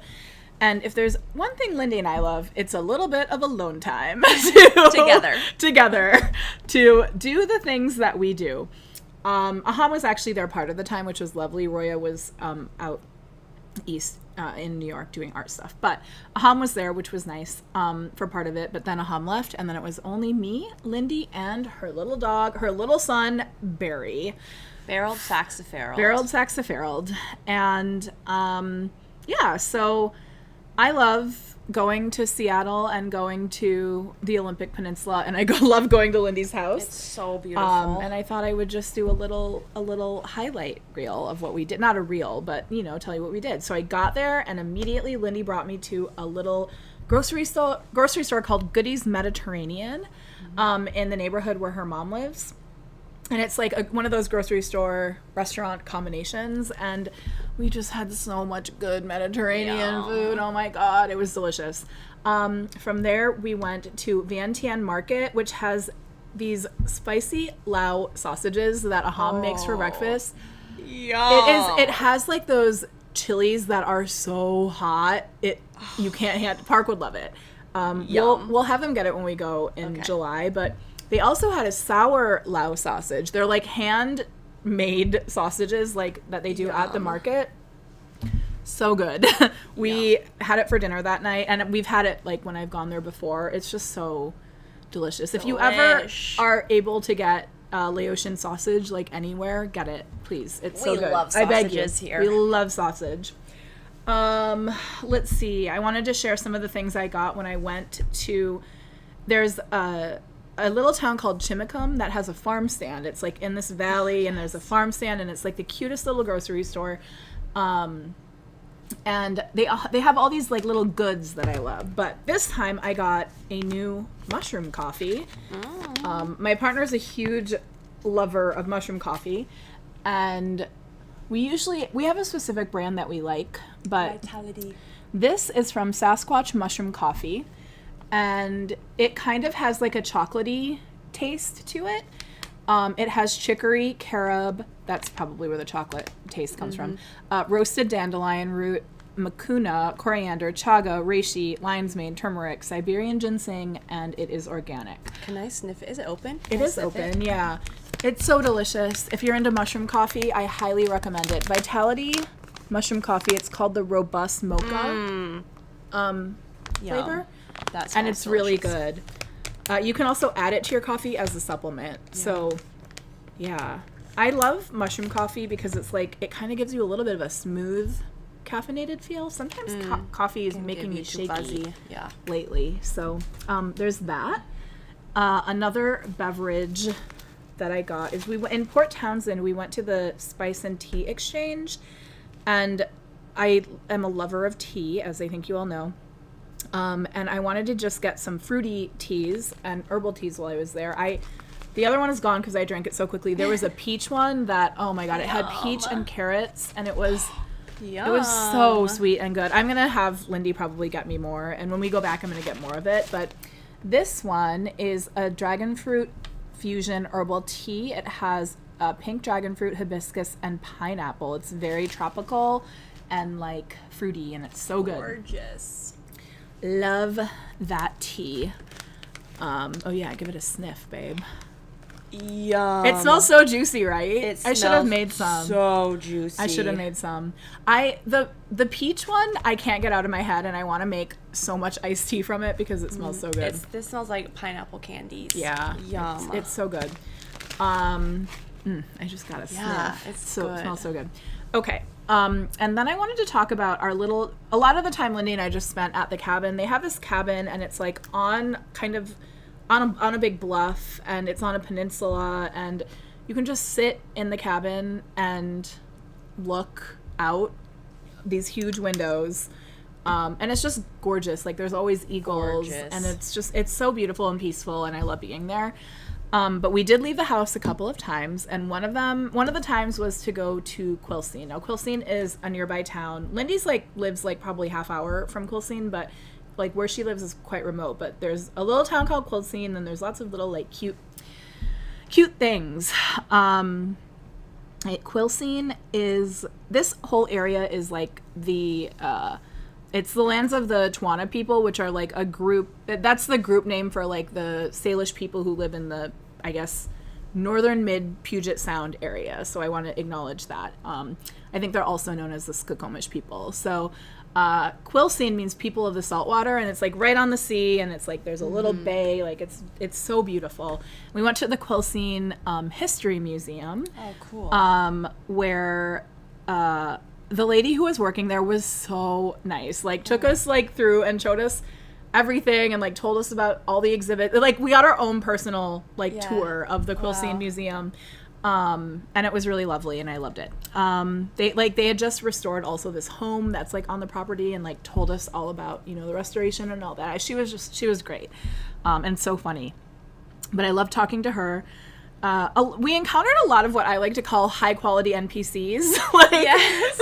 I feel like Lindy and I are always having like really funny and like memorable interactions with people that we meet like out in the world, and she was one of them. It was just like really lovely.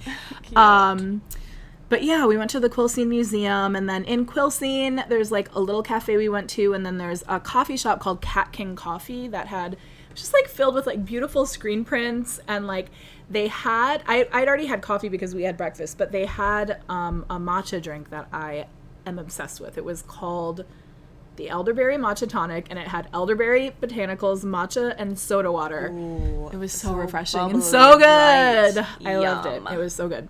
And then on another day, we drove to the top of Mount Walker. We usually do that when I'm there. And then we visited a couple of the valleys. We visited the Duckabush Valley and the Josie Wallops Valley and did like a couple of hiking trails with Barry in those. So we did the Rocky Brook Falls. That's not really a hiking trail. It's more of a walk to a really like an 80-foot waterfall. We can swim there. I think you can swim there. There's like a little swimming hole. That would be really fun. We let Barry go into the water.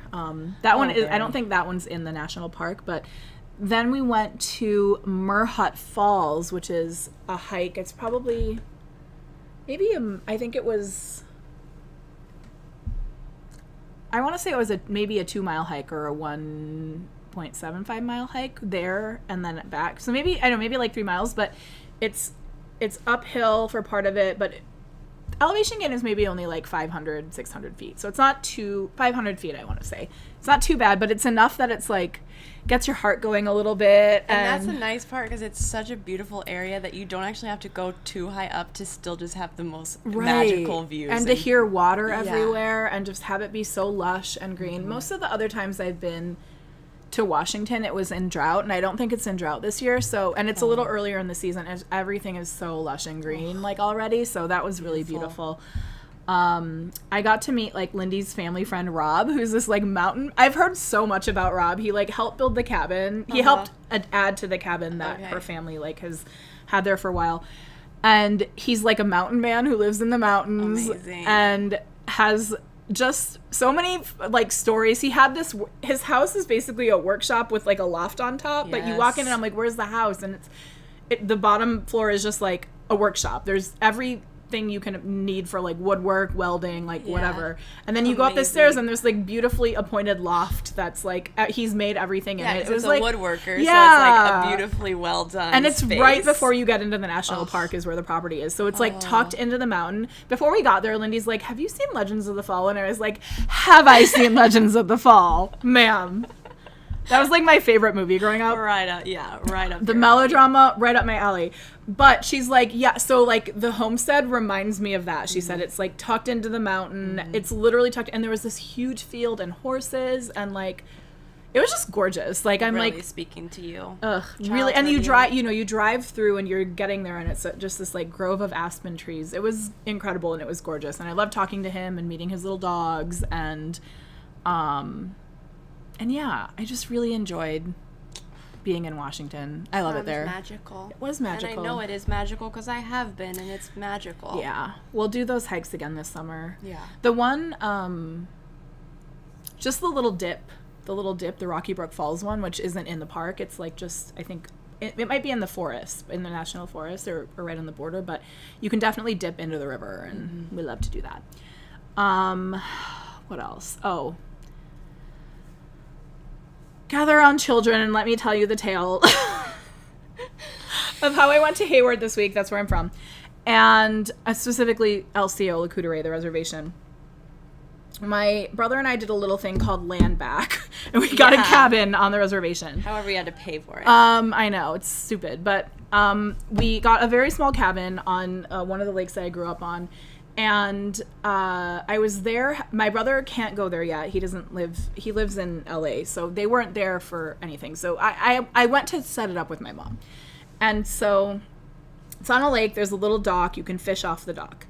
Very important for Jessie May. First priority. Fishing. Obviously. But I was actually knitting and my mom was fishing, and she was pulling the fish up, and I was like, oh, we should get a net because there's a little bit of space between the dock and pulling the fish up, and it hurts the fish if they're just only on the line, and if it's a big fish, right, you want to have a net.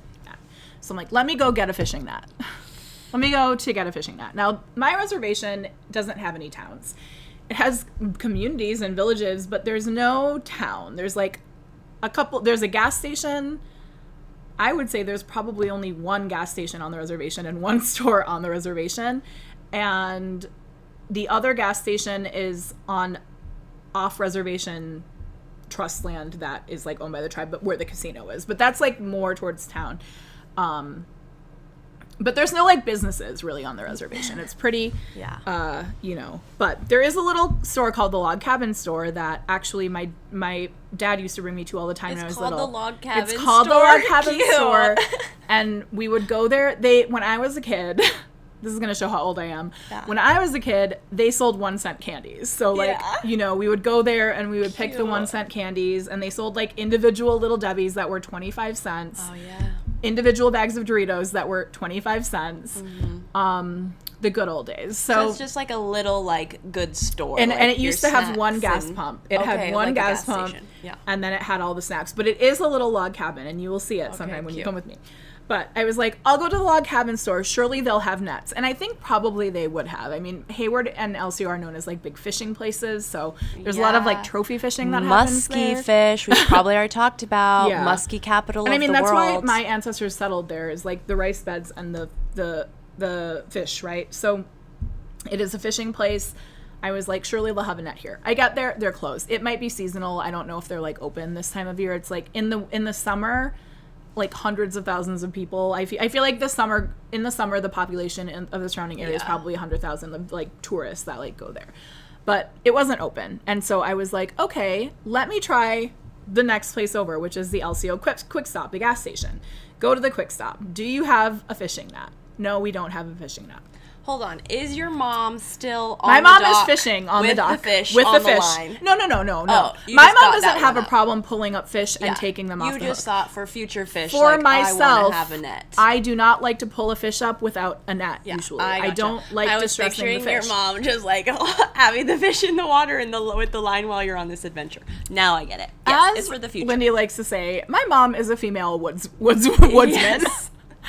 That lady fishes and like just she's a fighter. But I don't want to pull the fish up without a net. It's a personal like choice. So I wanted to get a net before I fished. I go to the Quick Stop. Do you have fishing nets here? No, they don't have fishing nets. Okay, I go to the country store, which is across from the Quick Stop.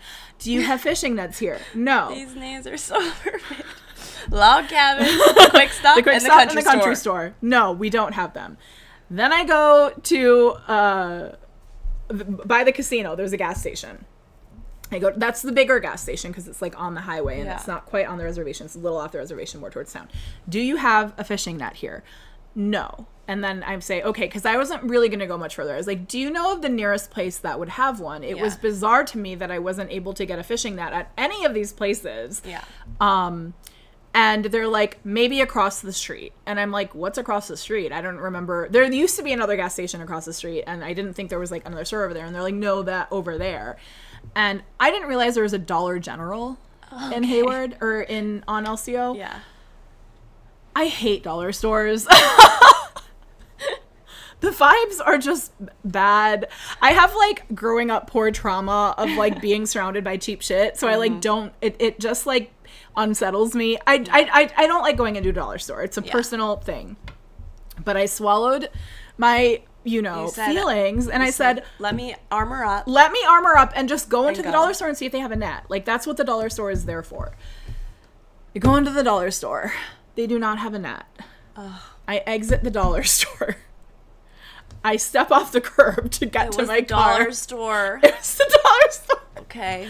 I step off the curb and I hear crack. And I just collapse. And actually, a man next to me was getting into his car at the exact same time. Like collapsed? A really tall. Oh yeah, I fell because I felt my ankle turn and then I heard a crack and then I fell onto my knee, landed knee first, like, and was on the ground. And it was the kind of being on the ground where. Oh, God. I couldn't move. I was like, why am I on the ground? Why am I on the ground? I mean, I knew I was on the ground, but I was like, why? I was like, oh, I can't move. Like, it hurts so. It was like, it hurt so bad. And you go in a little shock because, like, how often do you fall on the ground? Yes. That you're like, oh my God. Exactly. I am on the ground and I'm like holding myself like on the ground, and I was like. I felt that I had skinned my knee, and then I heard the guy like roll down his window. He's like, "Are you okay?" And I was like, "Yeah, I just like twisted my ankle, because that's how I am." I was like, "Yeah, I'm fine." But also, I was like, look at me. I was making sure I was moved out enough of the way that he waited to pull back. But I was like, is he gonna run me over? Because I was like, I was on the ground, okay? Yeah. And like when you weigh as much as I do, you really hit the ground hard. It's not In a a long fall, parking lot. but in a parking lot onto asphalt, it was like my ankle just took a lot. It took a lot. I've never sprained my ankle before in my life. So it was my first time ever. I'm actually generally not much of a faller. Like I trip, but I don't really usually, I can't remember the last time I've fallen. I don't really fall. So it was shocking, and I was supposed to leave the next day because we were going to have a meeting about planning this. We ended up doing it later, but yeah, so my ankle really hurt, but I was like, after the initial shock, I was able to get up, and I was like, okay, this is actually okay. I can put weight on it, and that's okay. And so I get into the car, and I just drive back to the cabin. It immediately, like, started to swell, and I was like, this is okay. I can kind of walk on it, but it really does hurt, and it hurt more and more as I was, like, doing more on it, and I was like, I think I should stay here for another day just so I can go to, like, the Indian Health Center and just have them x-ray it so I don't have to do insurance or whatever. Like, so I went to the, I wanted to go to the clinic the next day. So I went to the clinic the first thing the next day. And because you need to get that checked out quick because it's like maybe you can put weight on it, but you don't know what damage you're doing. I was, like, doing all my Googling. Yeah, I was, like, because I'm the type of person that doesn't want to go to the hospital. It's stupid, but I just, like, we couldn't, like, afford to go when I was younger, and I, like, don't have the habit of doing it, so I'm really bad at, like, addressing things that are wrong with me. So I was like, oh, it's fine, it'll be okay, and then I was like, no. It like hurts badly enough that I should just get it checked out, and furthermore, I didn't want to aggravate it if it was worse, so I just wanted to make sure I didn't have a break, and the only way to do that is with an x-ray. So I don't have a break, but I did severely sprain my ankle. Thank goodness it's not broken. All in the interest of looking for a fishing net in a hurry. When I got back to the cabin, my mom was still on the dock, obviously fishing. You guys are not going to get to see it, but I did see the ankle, and it looks bad. Nobody look at my feet. Nobody look at Jessie's feet. But I know you guys were trying to look at her feet. Don't look at them. Don't look at them, but let me explain what the ankle does look like to you. It is extremely swollen. There is like an egg on the side, swollen out, and the scariest part is that it's very bruised, which I don't like picturing that. The Park was like, bruising. did it get hit? I was like, no, it just snapped. Like, it's just a sprain, but it's really, it's weird. Good. It's not good, and it's scary, and it's bad. James, you can see it in your private time with Jessie. It is blue. It is blue, Nayla. It is as blue as her top. It's not good. But my foot, I went to the doctor, and the doctor was like, your foot's a nice color. Like, the foot isn't swollen. He said, thank you. I said, thank you. Thank you. I've been told that before. They gave me, like, a compression sleeve, and it's like, fine. It? It's kind of uncomfortable. Yeah, I don't but like it's it. important. Elevate. I want my foot to be free, or to have, how would you be able to see it if I didn't have my sleeve on? True, but now I'm thinking about how you need to be wearing your sleeve. I don't need to be wearing. I think it's supposed to be just for if I'm, like, walking. Yeah. So I don't, like, hurt it again. Not good. An injury tale. Not good. An injury tale, but it is my first ever. I've never broken a bone, and I've never sprained anything before. So it was kind of fun in that way. A first. Ooh, fun. A first. It's weird to think about me spraining my ankle because I have the like elephant ankles. Like, they're very solid. You should be sturdy. They are sturdy. They shouldn't be moving around, but maybe that's why it's only a little sprain. That's true. I mean, Probably I think that why. a weaker ankle would not have survived that. Strong ankles. I do have a story to tell, Nayla, but it's not a good one.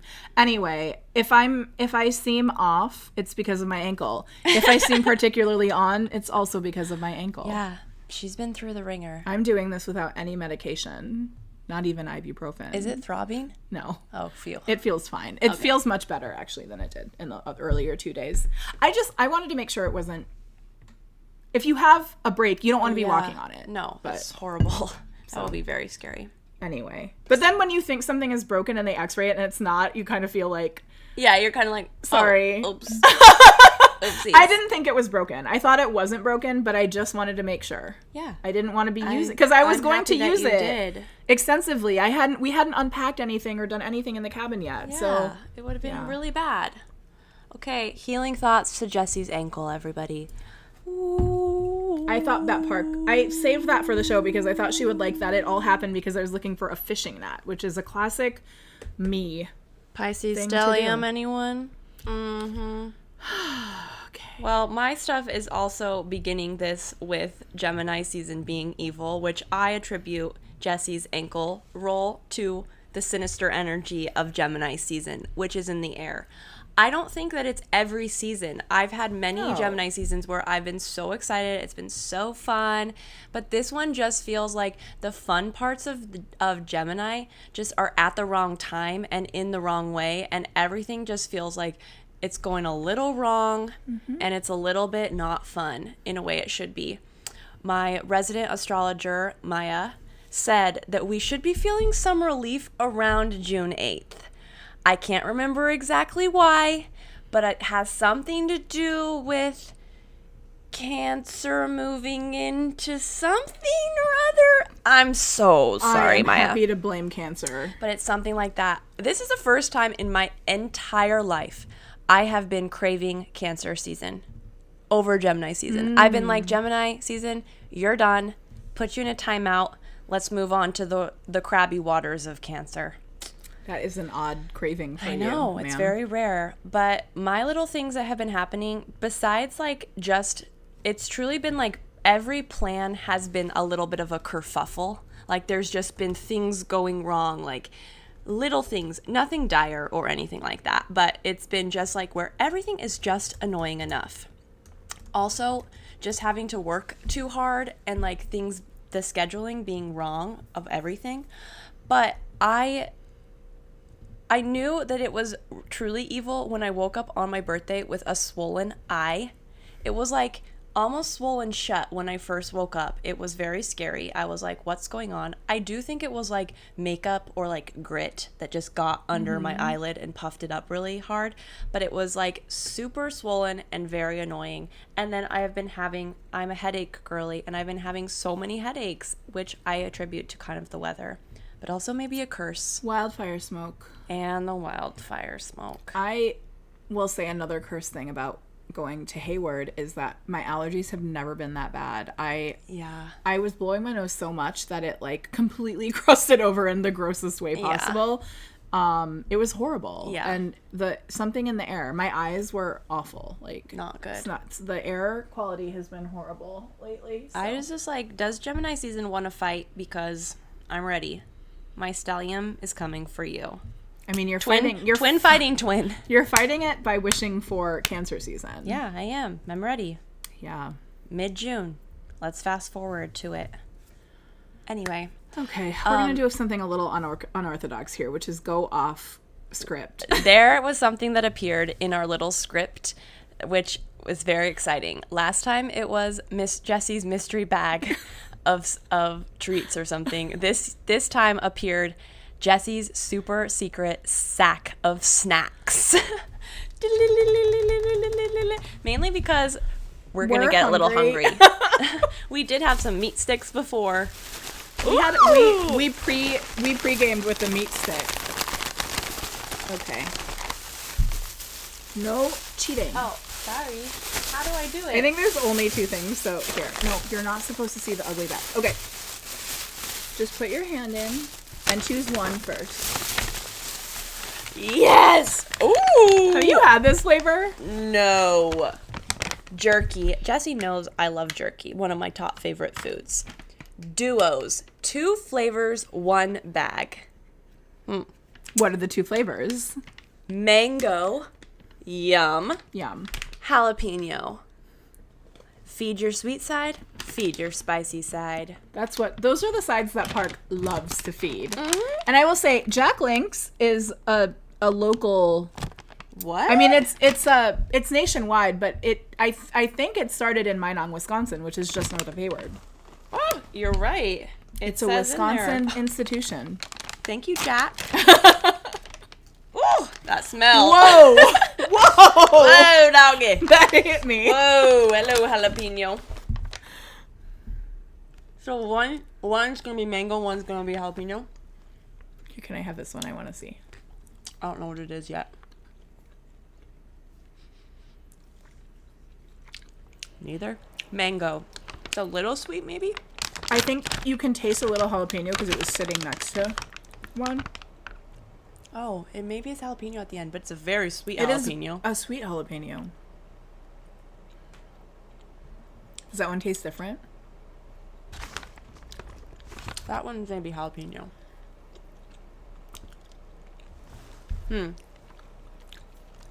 Okay. That one, I'm not getting the mango. Oh, this is definitely jalapeno.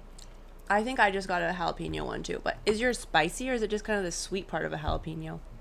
It's a little spicy. It's not spicy, but it's spicier than the mango one.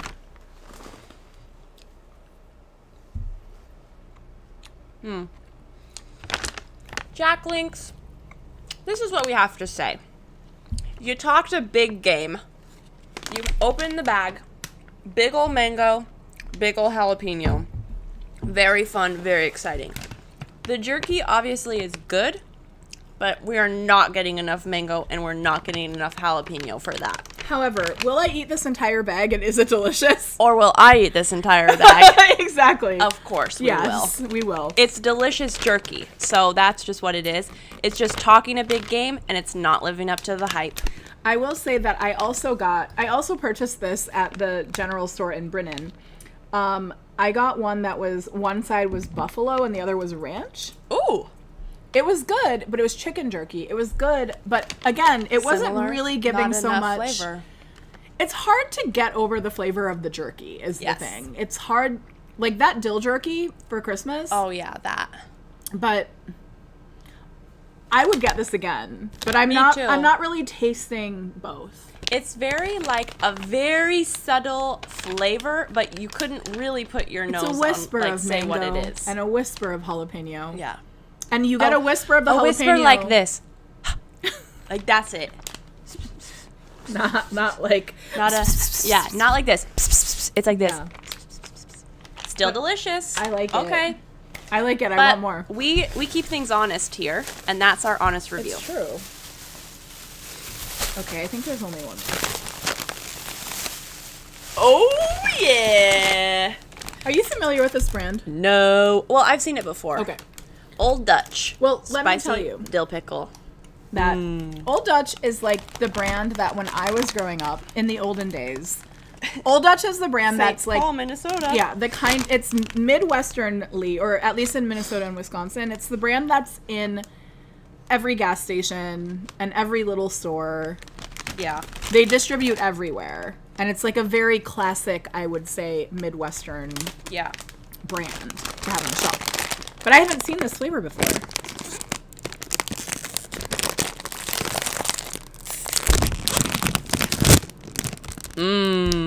The smell of pickle.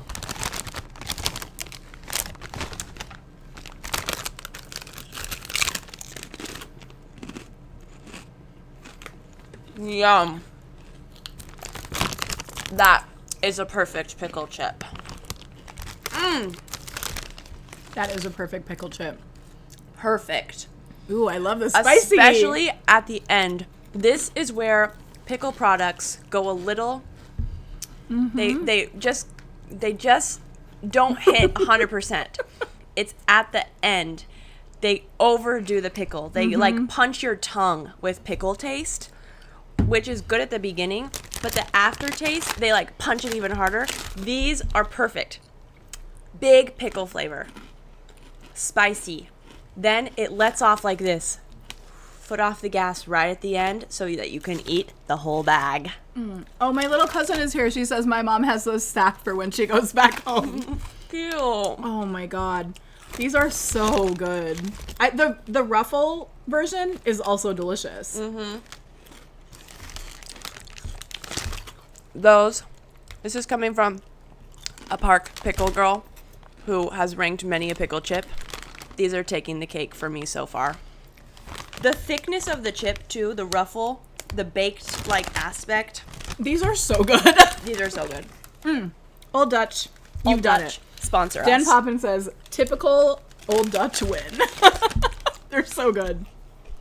They're so good. Yum. I needed that snack. So good. I also got you a bag of regular pickle. But I thought we didn't need to do 3 things. Okay, well, these will be here for when we want to keep snacking. They're so good. I will be getting those again and again and again. Me too. Yum. Okay. Thank you for indulging us. We were getting hungry. And we had intended to move that way up in the show and we forgot. Yeah. So, Okay, I just wanted to talk a little bit about what I did for my birthday. And we're going to start with a little thing called Toot Tootin'. a new So- segment called Toot Toot Toot, Toot. which is also my nickname. Jessie always plays video games with the username Toot Toot. So this is really perfect. On my birthday, which I guess started a week early because Maya was going to be out of town, I got a little secret birthday party, which just consisted of Maya and Dan starting to sing happy birthday to me and presenting me with my present.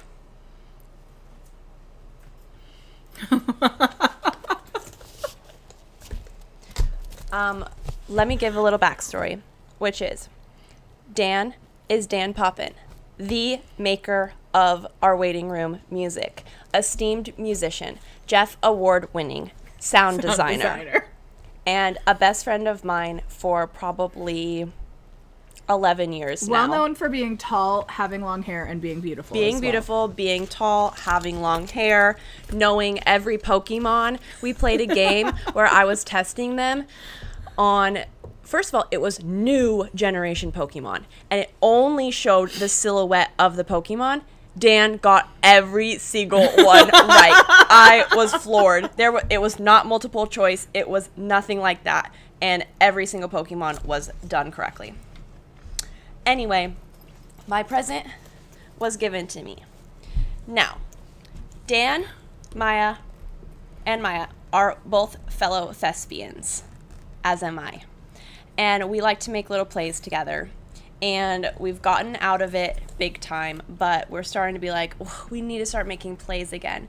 And part of what I love about the plays, and it's fun because Dan is an incredible musician. Maya can sing and pluck some stuff on the ukulele. I can't do anything. I don't sing.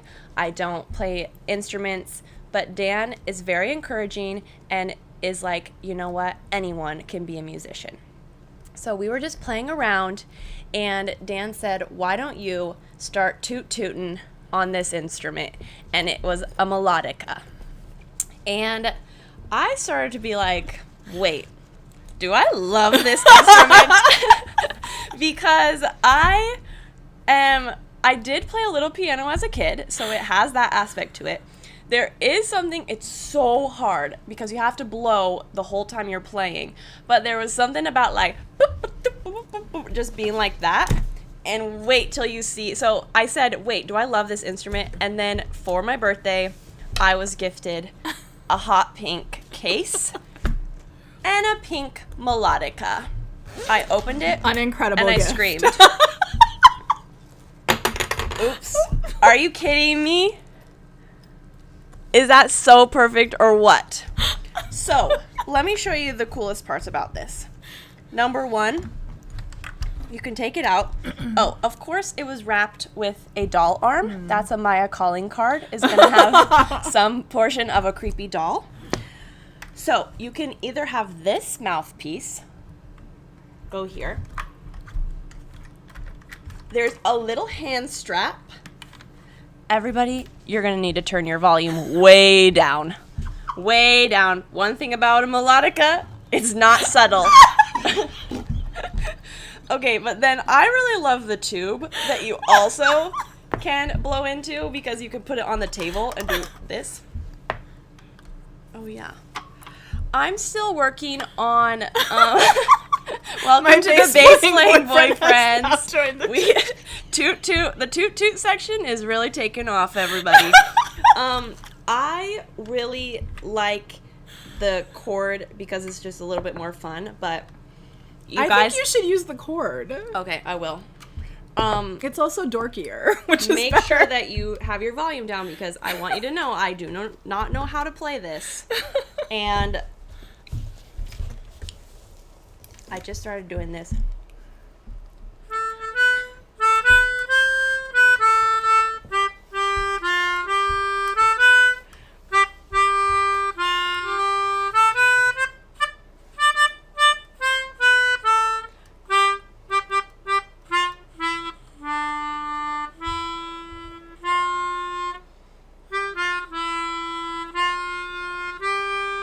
Am I kind of sounding good? Wait, you do I got kind of so sound like I good. know what I'm doing? And then you also can do this. Like, I can have it like this.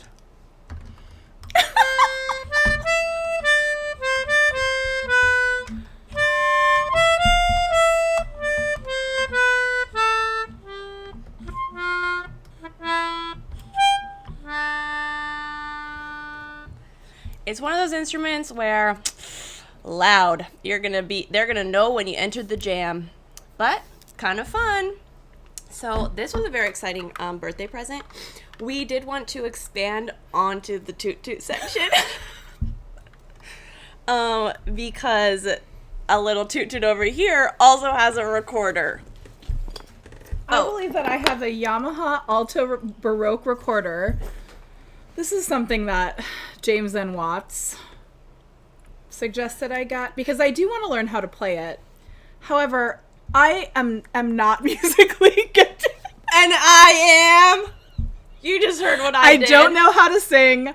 I played French horn in middle school and I was bad at it. Tara just said in the chat, am I at a Renaissance festival or what?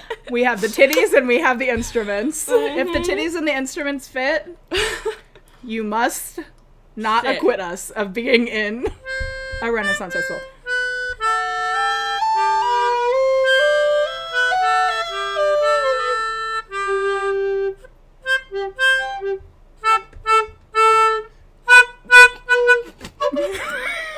Wait, I'm sorry I laughed because we were starting to sound good. Why did we know the notes the other person was playing? If anyone in the chat wants to give us chords or like specific notes to play, I might be able to play a note or two.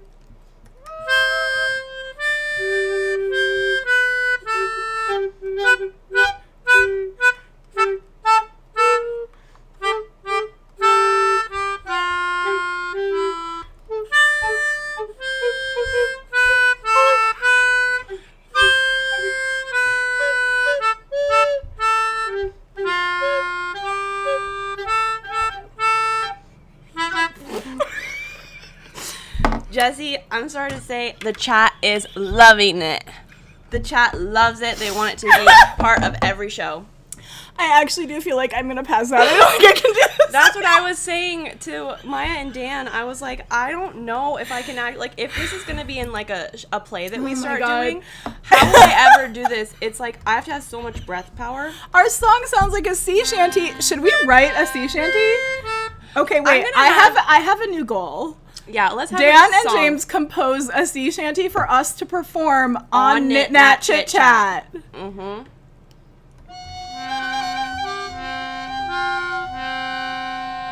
That was beautiful. I know. Thank you. Why are the instruments in cases KKCC colors? You're right.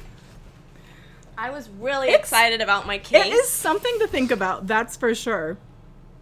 Let's remember to play it as we close out the song. Well, let's remember tonight. to take a thumbnail right now. Oh yeah. I think we had plenty, but you need to be playing it.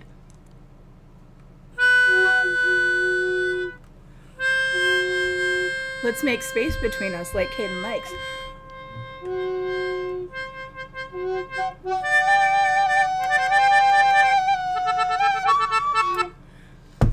Okay, we'll try to remember when we close out the show in a little Thank bit. you for indulging us. That was That a was little probably segment called really the Toot Toot annoying section. to some people and really Oh, funny to if others. anyone had cats or dogs around, I bet they hated to see the Toot Toot section come in. Yep, it's true. Honestly, It went better than I ever could have imagined. I agree. I kind of thought we were sounding good. For beginners? You know Come what? on. I'm This gonna- is I'm gonna go called with learning new things as adults. Very important. So true, babe. I just accidentally pulled the tube out of my thing. Oh Oops. God, look at what I did.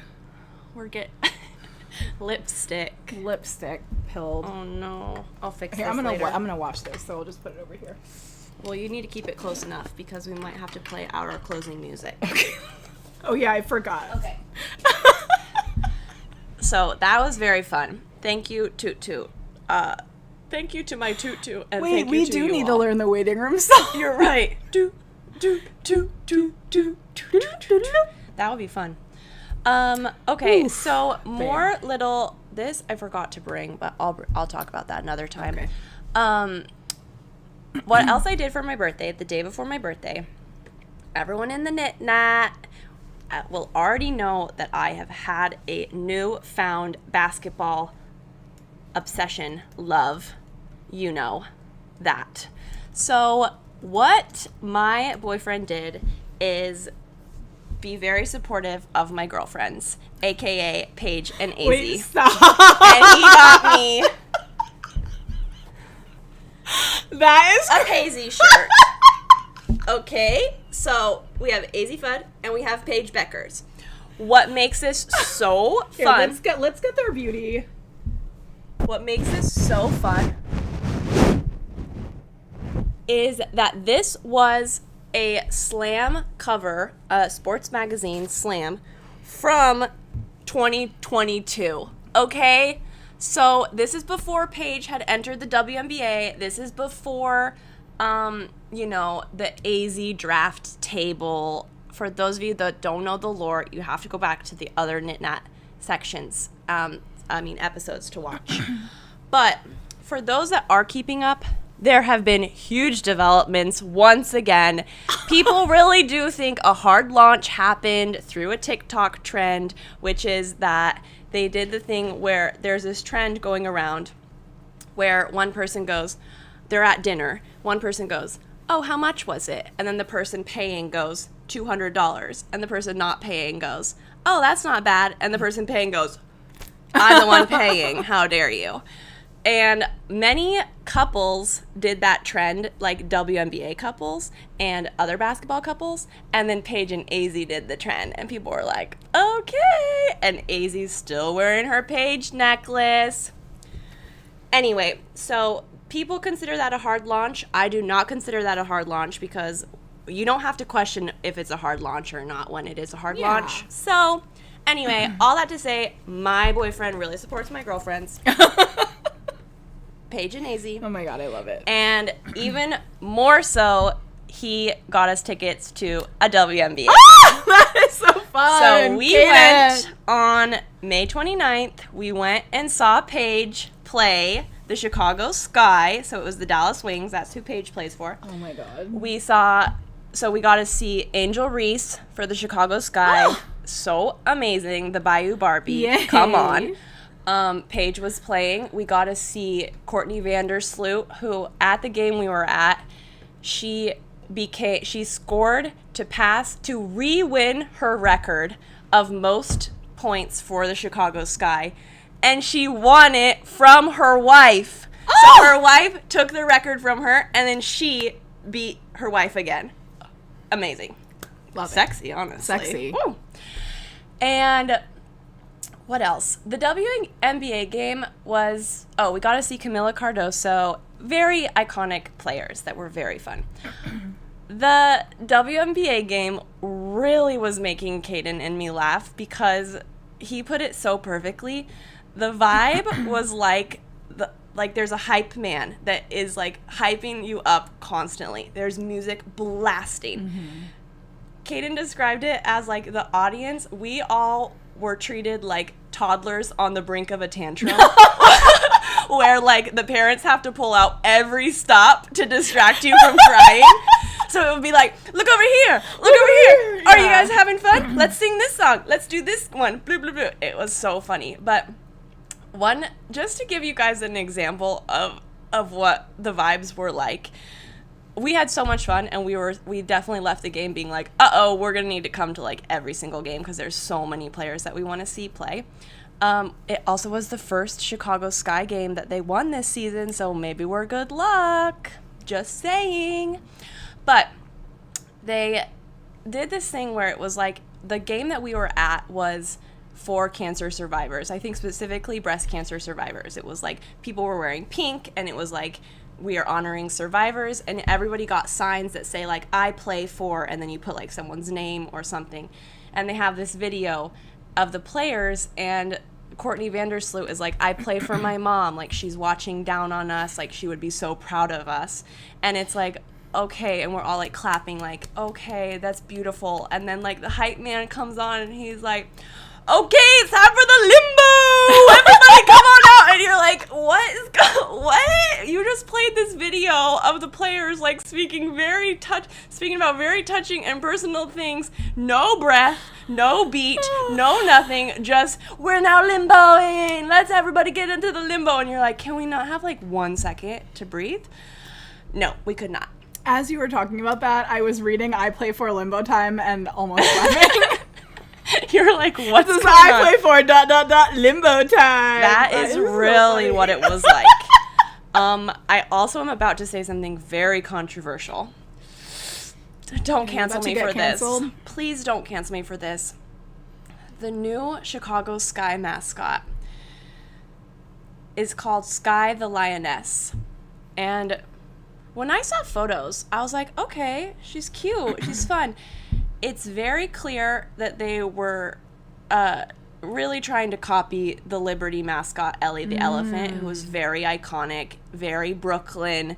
Like, she was created by black women in Brooklyn, and it's clear. She, like, gets fashion, she, like, gets, like, fashion designers designing for her. It felt like Sky the Lioness was, like, a ripoff of that done poorly. Probably by white people, which I did look up. The creator was a white man. And I was like, yeah, that tracks. Sky has some sinister energy. Something is off there. Something's and off I'll be about brave Sky the and I Lioness. will say it. Something was off. It was like, in the photos, she does look pretty cute. In real life, Catfish. it's a catfish. She had a blue wig on that was like stringy, brightest blue, like I don't mind blue hair, but brightest blue, stringy, choppy cut, weird, a big bun on the top, these leather pants that were just absolutely like looked plastic leather, you could tell. And A lion would never wear leather pants. And this was wrong. And this pink just shirt, and she was just kind of like looking around, and like Kaden and I were like, uh-oh, something's really off. I really don't want her to come over to me or ever speak to me or ever look at me. Her eyes go a little bit like off looking at you. And then this kind of shows you everything you need to know, which is like they had cancer survivors out on the middle of the court, and everyone was like clapping for them, and Sky the Lioness just goes, bye bye.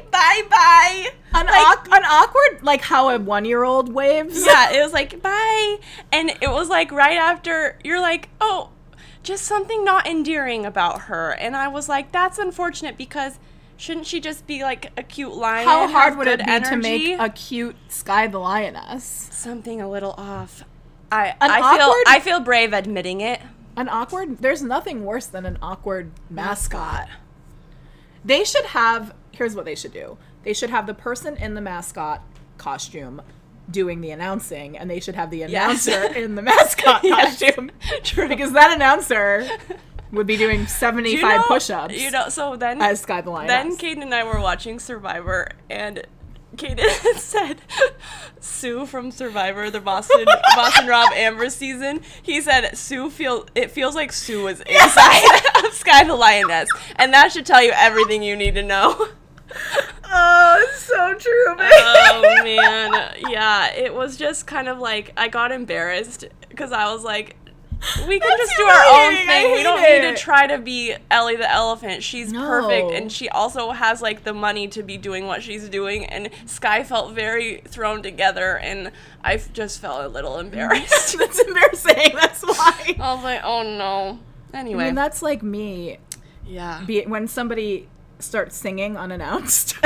like me all the time. The worst thing. No, like in earnest. Yeah. I think that singing, specifically in the context of like when you're dating somebody or like starting to get to know somebody, you should have to consent to somebody singing to you. Too many times in my life. Or when someone starts singing to the radio and they look at you kind of like, are you noticing I'm singing super well?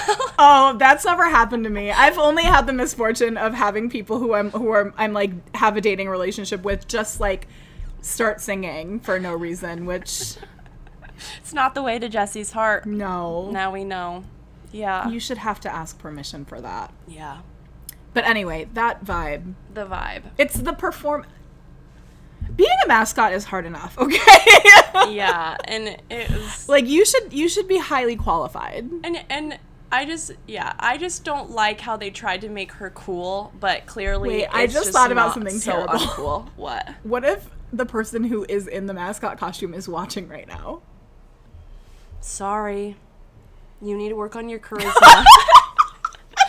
I'm being brutally honest right now, and that is that you need to work on your charisma. It's also not purely the person inside the mascot. They're not set up for success with the outfits they're being put in. It's true. The way that the hair is being done, at least at the game I saw. I think that she wears different things.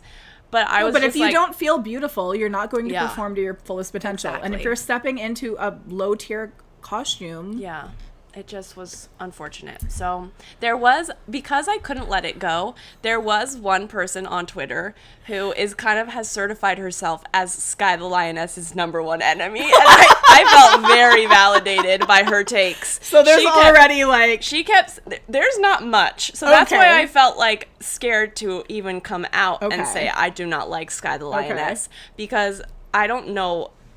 I'm also new to this, so I don't know the vibes, but she's fairly new. It's like she hasn't even been around for a year yet.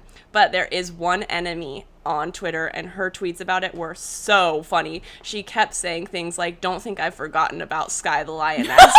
I'm keeping my foot on her neck. Like, I hate Sky the Lioness. You need to be I need you to be rotated out once again. She's that so is funny. so funny. Anyway, that concludes my birthday stuff. We also went to a little bookstore, which was, the birthday was like, the WNBA game was awesome and super fun, and we had like sushi before. Everything was timed a little bit wrong, classic Gemini season, but the actual birthday was like, I had to do a lot of work for my birthday sale, and then my swollen eye was really being a bummer because it was actually very sore. It felt like I'd been like elbowed or something. Maybe it was Sky the Lioness elbowed me and I didn't realize. But we went to a bookstore, unabridged bookstore.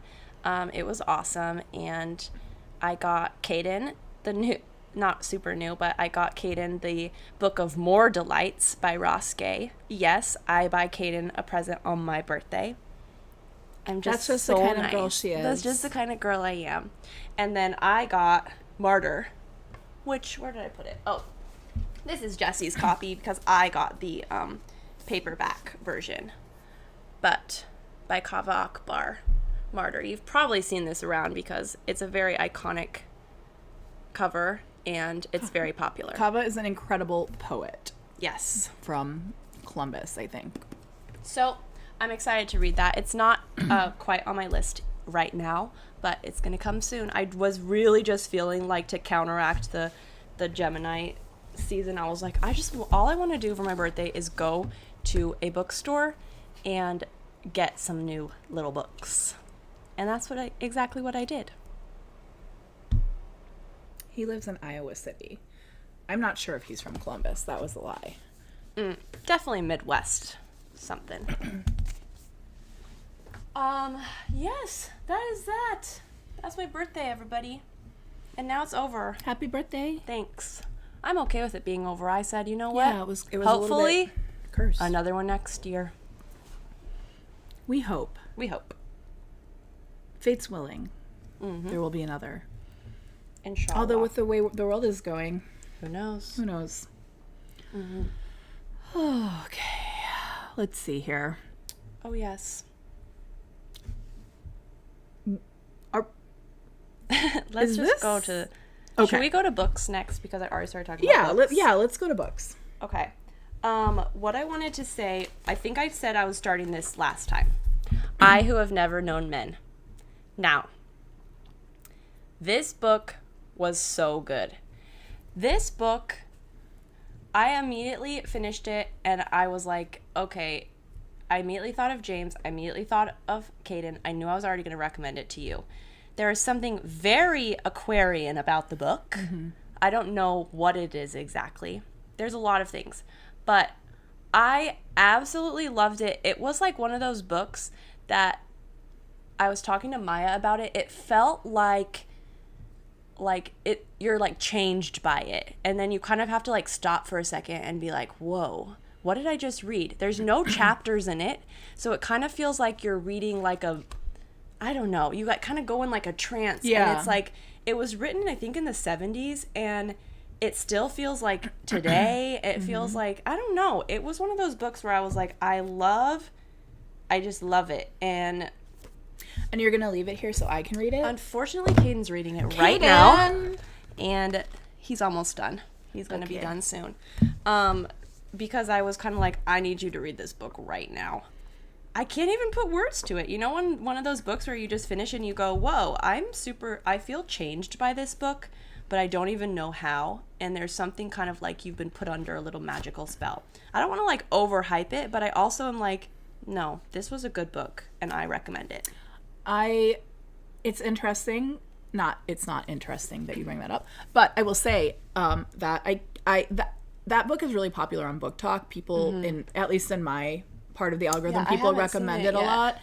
And people who recommend that book, or I saw recently a TikTok that was like, if this is your taste in books, and that was included, as was this one, which is a book that I picked up at Northwind Bookstore. It's called Migrations, and it's about a woman who is sort of following the like last migration of like the Arctic terns that are left. And apparently she has secrets or history too. And I started it while I was in Hayward, and it was already extremely fun, vibey. Oh, I love when we have books waiting us. You know what? I just opened it and I'm like, ooh, I want to read this. Know. And I got like that's really how I feel excited about this. I was like, I need to reread it. Yeah. Okay. So you guys, 2 great books. I haven't read this yet, but already, if you're hooked, it's interesting to me. Okay. Yeah, do you want to go to your next book? Yes, which is, so after I finished this book, I started a book, which I told myself I was never, ever, ever going to read. Specifically, did I tell myself this? No. I told Caden this. I said, I will never read that book. It is huge. When Park has that tone, she means it. I mean it. It's huge. It is dorky. It is fantasy. And I said, no, I'm never reading your dorky nerd book, okay? And then, this is the other thing. When I say it, I mean it, but also I change. And I said, I'm kind of craving a little bit of a fantasy book. And James had also just read this book. Caden read it, loved it. James has read Migrations, by the way. Okay. Let's see if he liked it. I don't know. He did. He says the main character is a freak like me, parentheses, submerging herself in ice water. Amazing. The main character in I Who Have Never Known Men also reminds me of James. All I needed to say. That's why I said, you need to read this book. Okay, so I told Caden I would never read this book. However, both Caden and James have also read the Wheel of Time series, and they were honest about how it is a slog, and they would not say this about They said to me, you will not put this book down. And I said, I will, because it's a huge book. And they both said, no, it's really good. And I was like, am I about to start this book? And then what sold it to me was they both were like, we would not say that about Wheel of Time. We would understand that Wheel of Time we would not recommend in a true way because it is a slog. So here I went, started to read The Name of the Wind by Patrick Rothfuss. There's 2 books, even though there should be 3. He has never finished the 3rd. But Caden and James did say it still is worth it. And so here I go. I can't believe I'm doing it, but this is how I know I made the right call. This story is actually wild. I was driving home from the bookstore, and my brother called me because it was my birthday. And we started talking about books. And I said, John, you're never going to believe what I read, what I started reading. I told myself I would never read it. And he's like, what? And I said, because he was kind of talking, and I knew my brother probably would like this type of book too. So I was like, I started reading The Name of the Wind. He said, you're kidding. I said, no, what? He said, I just started reading The Name of the Wind 2 days ago. I said, I just started reading The Name of the Wind 2 days ago. He said, I just grabbed it randomly at the bookstore because he's like done with school for the year, and he was like, I want a good book for the summer that I can really get into, and I would prefer it to be like fantasy or sci-fi. And so he was like, oh, he grabbed it on the way out of the bookstore. I couldn't believe that. What are the odds? Both of us starting this book on the exact same day, having the same blood running through our bodies. That happened with me and you and Love Madison too. That's true. For no reason. I need to say that I also am generally not into fantasy. I like movies that are fantasy, but a lot of fantasy just isn't my thing in terms of writing.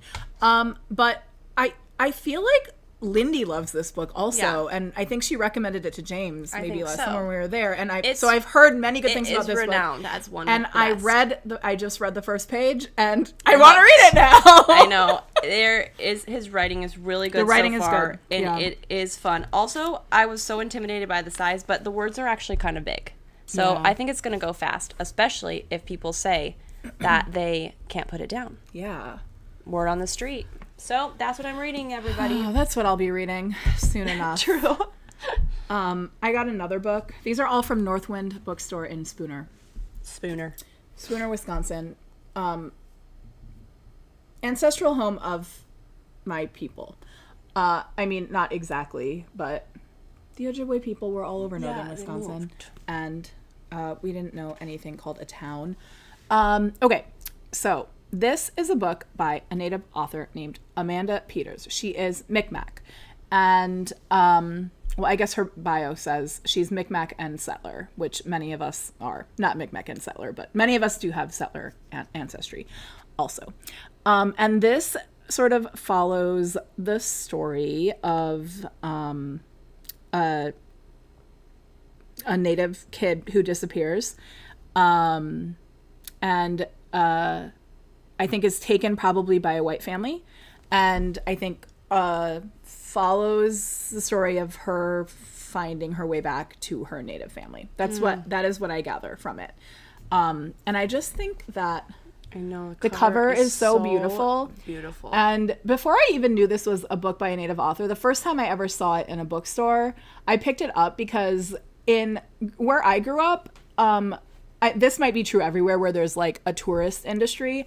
Berry pickers is like a slur for tourists. Oh, really? So like people who are like native to northern Wisconsin. Sense.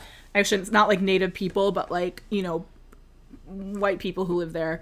Or anybody who lives there and don't like when the tourists come to town, they like use berry pickers as a slur. Yeah. So this is called the berry pickers, or like when people are like driving poorly on the rural roads, they're like, oh, okay, it's berry pickers. Yeah. But anyway, I picked it up because of that. But it's beautiful. The cover is beautiful, and I also started this one. I like to start the first few pages and like see, and I'm like, vibe. I need to read something not this emotional right now. Yeah.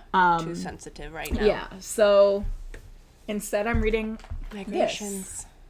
Love that. Wow. I feel like that was a good book section. It was, but I'm not done. No. Because I need to talk about I just mean I feel like we're already getting to where I'm getting excited about the books away. I know, I'm ready to like do reading. It's like it's already dark out. Ooh, look. Can you see that there's fireworks and the Hancock is lit up in rainbow. Nope. Oh no. It's active track enabled. Shoot. Uh-oh, here we go. Okay. Let's hope that I just turned that off. I don't think you did. I don't think I did either. Now you're really seeing my apartment. Oh, here. Sorry, everybody. Do not look. Do not look at my apartment. There we go. Or my feet. Or my feet. No, but the Hancock is lit up with rainbow colors. Yeah, cute. And the Sears Tower has rainbow. Whoa, I feel like it's really bright. No, maybe because you turned around. Okay. Oh, I just want to say that I listened to an audiobook on my way to Hayward. I listened to Intermezzo by Sally Rooney, and I liked it, but it was just fine for me. And that's my review of it. I'm not particularly interested in the internal lives of, like, white men, so it was kind of like... This is also controversial, but I feel the same about Sally Rooney books that I read. They were just okay to me. People love her. And I think I don't think she's a bad writer. I thought that the story was active tracking definitely still on. Well, I'm gonna just track. I don't think I think she's a good writer. It's not for me. That's how I felt too. I was like, I can see this. I'm not interested in these characters. Yeah. But it was a perfectly entertaining audiobook. I don't regret my time listening to it at all. So yeah. What audiobook? Oh, I'm gonna try Elena Ferrante. As an audiobook? As an audiobook. I already tried a little bit. Okay. I liked it more. I liked it more as an audiobook than I did as a book. I still maybe think you should just try it again when you're in a different mood. Well, here's the problem. Even the audiobook, I was like, I like this more, and I still kind of don't care about these people. It's a slow burn. She's talking about My Brilliant Friend. My Brilliant Friend, yeah. The series. I know it's a good book. I think the writing is good. I just don't know if I can commit to it. Okay, it's fine. I'm having a hard time. Sometimes it takes me, excuse me, a few times. Yeah. So. But I'm trying. I appreciate the trying. You love it. Maya loves it. So many people love it. There's a very controversial story about the Maya loving it, and we just got into it. I thought that she had read the books. I would have bet my life on it. I would have, if there had been a gun to my head and someone said, has Maya read this series? I would say, yes, it is her favorite book series, both of our collective favorite book series. She reminded me when we were celebrating my birthday that she has not read the books. Oh, no. She only watched the series, loved it, recommended the series to me. Oh, okay. Loved the series. I then started reading the books because my brother also had recommended them to me, and then I told her, and she owns all of the books. So in my brain it was like, this is her favorite series, just like it's my favorite series, but she still hasn't read them. Well, I'm also, me and you both, Maya. It got contentious because I started to be like, you need to read them. I was trying to force her, like I'm forcing you right now. Well, and now I'm like, if only Park likes it, do I care? Yeah, true. Just kidding. I do care. You and do, I want to you'll read love it because Park loves it. It does take a little bit of time to get into. I feel that way. Okay. Because it's just written in a very different way, and the characters, it's it very kind of character is. driven Yeah. as opposed to like plot driven. I like that. Yeah. I like did that. think you would like it. So I we'll like see. it, but things that are character driven, sometimes I have to care about the characters, and so far, yeah, they I are. don't. It is not a book where you like, the characters are a little bit unlovable. Yeah. Yeah, and that's kind of the point. Yeah. Okay. Okay, that's that. Books. That's that. Books. Close the chapter of books. Closing the chapters. Or the chapter. Hello, JP Fiber Arts. Hi, from JP San Fiber Diego. Arts from San Diego. Really special shout out for JP. We didn't say hi to anybody else. Sorry about that. But it just popped up, we were at a good moment to say hello. Okay, on to games. Oh, yes.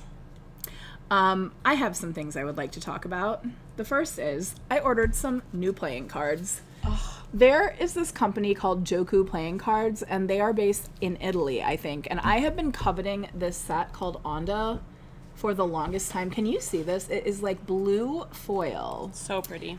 And this is the second version of I'm these getting my cards. lipstick out. Yeah. This is the second version they've done. I was waiting for them to come out with this version because I love this yellow. But it says, it's a sea-themed deck. It says, man has felt drawn to the sea and its infinite mysteries since the dawn of time. It's a fantastical celebration of the marine world, blending real-world species with colorful, curious characters who inhabit a vast underwater kingdom at the bottom of the sea. So they create all this lore for the art. That is fun. In the cards, and I just want to show you some of the face cards. Well, even, like, the ace is so beautiful. But let me show you some of the face cards, because it's, like, almost merperson themed.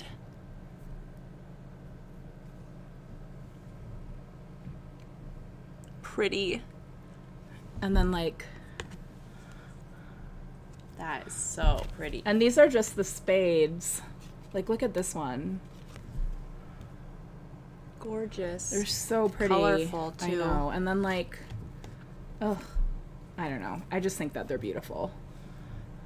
I also got several other decks. That. Maybe I'll share them another time, but look at this. I just love the yellow. He also had a deck I waited so long to order because they're shipped internationally, so I like got a few decks, but there's also a deck called Under the Moon that's like creatures. Ooh, pretty. Yeah. So I got this. And then again, when I was in Hayward, I went to my friend's boutique called Sweetgrass and Sage, and she had these. I told you I was getting into cribbage. She had these travel cribbage boards from North Country Craft. Cute. This is a gift from my partner. He can carry this in his bag because I don't want Fun. to. But it's a little travel cribbage board that uses like wool and leather to like bind it together, and I just think it's like That is so fun. cute. So if you have a cribbage lover in your life, North Country Craft custom cribbage boards. Fun.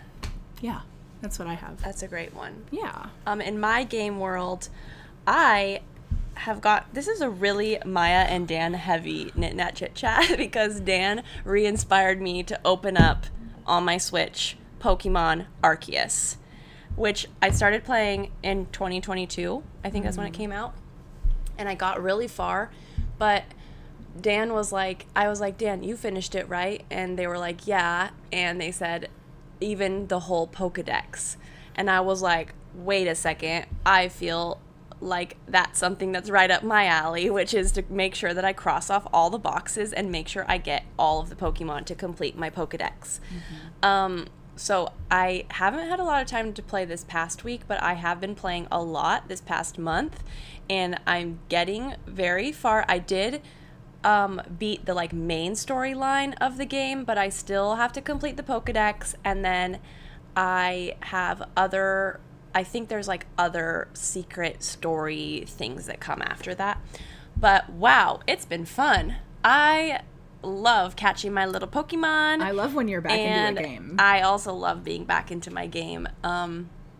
The first time I played it, I do play games like this, which is unfortunate, is I just keep using the same tactic over and over and over, and I never advance or learn the new things or like buy the new item or something. Yeah. So I still kind of have been doing that, but I've been a little bit better at figuring out like what the items do and all of that. And Dan has been very helpful, being like, make sure you have an Eevee in your what's it called, party. Make sure you have an Eevee in your party so that then you can evolve the Eevees because they're really powerful. And I got an Umbreon, which you have to evolve the Eevee at nighttime, making sure the Eevee has no fairy powers. Very elaborate. Thank God I have a real Pokehead in the chat and in my life, because otherwise I wouldn't have been able to do that. But it's been very fun. And probably my favorites that I've caught so far, I've gotten all of the Eevee evolutions now. I've evolved all my Eevees. But I caught a Snorlax. Very exciting. I have Pikachu, who I have evolved to Raichu. I think that's the name. And I've now learned that I can have lots of cute outfits. It's an open world, is the best. Very fun concept because you're in this open world and getting to catch Pokemon. The saddest, most horrible part is that there's some like really classic Pokemon that are not in the game. Like Charizard's not in the game, Bulbasaur's not in the game, Jigglypuff is not in the game. Those really depressed me when I found that out. But otherwise, I've been having a really good time. I love that. So maybe, no, next month I will still not have my Pokédex done, but I will report back when I do. So is the point of the game to build your deck completely and have everything evolved all the way? You do have to, yeah, because you have to have the Pokédex, so you have to have the evolutions that the game has in the Pokédex. It's hard. It's a lot. It's going to be a lot of work, but I'm doing it alphabetically now. I'm just like evolving them. There's probably way more efficient ways to complete the Pokédex, but you have to like not only catch the Pokemon, you have to do certain tasks. Like you have to see it do this thing or feed it food or different things. Yeah. So it's very engaging and it is very fun. Love that. Gotta catch them all. Gotta catch them all. Pokemon. So true, babe. Pokemon was a little after my time. I think people who are my age, people who are a little younger than I am, were into Pokemon, but I was right at the end of not that makes having sense. Pokemon growing up. But I would play the game. Mm-hmm. So, yeah. That's that. That's that. Oh. Should we? Yeah, let's do what Okay. we've been watching. Just a quick, we don't have to go too much into it. I wanted to talk a little bit about the Survivor finale for all the Survivor heads. Spoilers. Spoiler alerts. I am happy with who won. I was hoping that either Kyle or Camilla would win, and Kyle won. Oh, good. I'm glad that I'd seen who'd won. Yeah. And I wasn't sure if it was one of the guys, one of the No, I Alliance wanted guys either that you Kyle didn't or want. Camilla to win. Good. It's just, it was a Were they part of the like Alliance Kyle power play? was part of the Power Alliance, but the real annoying part of the Power Alliance was Joe and Eva, I think was Okay. her name. And it's when there's a powerful alliance, the game gets boring in general, and it's especially boring if you don't like care about the two people who, the two people who are in the alliance. Yeah, true. And Excuse me. the main alliance in the game this season, they were all about like honor and loyalty, and like that's not why I watch Survivor. I don't watch Survivor to see people being nice to each other and loyal to each other. Mm-hmm. I watch it for like the drama and the gameplay, and I mean Intrigue. and the intrigue, and yeah, I also thought the editing was really bad and weird for the season. It's like it's really obvious when production or when Jeff likes somebody, and like it was focused so much on Joe, and Joe's just like kind of a boring guy to me, like not interested in Joe. And then they announced the season 50 cast. Yeah, they did. Which what? I thought this was our other thing, but these were There are some people these were our meat sticks from before the show. who definitely belonged on the cast, and there are some people who should have been there. I mean, who belonged in the cast and weren't there, and then Many people from season 50, right? I mean, there were from so this many people season. from 49, and I haven't seen 50, so I can't make a call of whether they deserve to be there. But Well, from 48. from the season that just aired, like many people who made it all the way to the end, annoying. Mm-hmm. Not thrilled about the 50 cast, but Very thrilled about Suri coming back, though. yeah, she's. So I didn't fun know to that watch. she has played 5 times or something, so I was a little bit like, oh, I see why people are sometimes like, It this is too many annoying when times. people have played so many times. But- like, I got excited about that. I love Suri. Yeah. I also have been finishing my season of Survivor, which is season 8, with Boston Rob and Amba, the one where they fall in love. I have not watched the season finale yet. I have that waiting for me. The 2-hour season finale special. But I already do know who wins, which has been a fun spoiler to have. Like, sometimes it's fun to have the spoiler because you get to watch how the whole season plays out. And you're going to be like, you guys, what are you doing? That's how you just lost the game. Boom. But Boston Rob and Amba have been so funny and fun to watch. And what I just saw was their first date that they went on, because it was a reward challenge, and it came down to the two of them at the very end. You get to go on a drive-in movie, and you get to pick one person. They both got cars also. But I was like, it came down to the two of them, and I was like, this is so funny because they're just fighting over who gets to ask the other one out on their first date. yeah. So Boston Rob won, and he asked Amba on the first date. and it was really cute because I also just watched how they got separated into separate tribes. That was crazy, actually. Do you remember that? Where everyone from the it was from only the one tribe person who got except switched. Amber got switched Yeah. over. That was really wild. Yeah. Anyway, been loving it. Absolutely loving it. Love that. Love that. I see you've been watching something else that I don't know about. Oh, I also have been watching Severance, which I cannot believe those of you who watched Severance in 2022 and then had to wait 3 years or whatever for season 2. And season 1 ends on such a like cliffhanger, like it's so wild, and then you all just waited years and years and years for season 2. Wild. I want to watch it. You should watch it. It is so good. It's definitely like one of those ones, a little not as intense as Squid Game was for me. Like Squid Game, I would feel like sick and like shaky. I Like, couldn't it finish was so Squid intense. Game. It was so intense. It was so good. It's one of my top favorites. But Okay. it was like I had to watch one episode and then be done. Yeah. Severance is also like a little bit of a thriller like that, where your heart does kind of race a little bit. Mm-hmm. It's just so well done, and the concept is like just so wild. I loved it. Okay. I haven't finished season 2 Is yet. it? It's on Apple TV though, right? It's on Apple I don't TV. have Apple TV. That's why I why haven't watched we're it. watching it as fast as we are, because Kaden got a new iPhone and has 3 months of Apple TV Plus. Okay. But I would, it would be worth it to still just watch. just to have it. Yeah, you can use our password. Thanks, babe. Maybe I will. So Severance, very good. Yeah. Are we 2 exaltations? Yes, I think we are. Yeah. Wait, yeah. I have one more thing to show. Okay. I forgot to show this in my knitting. I finished my denim dip beige. Cute. These are a gift for somebody, but Beautiful. I did finish them and I love them. They're gorgeous. Very elegant. I've also been crock-pilled.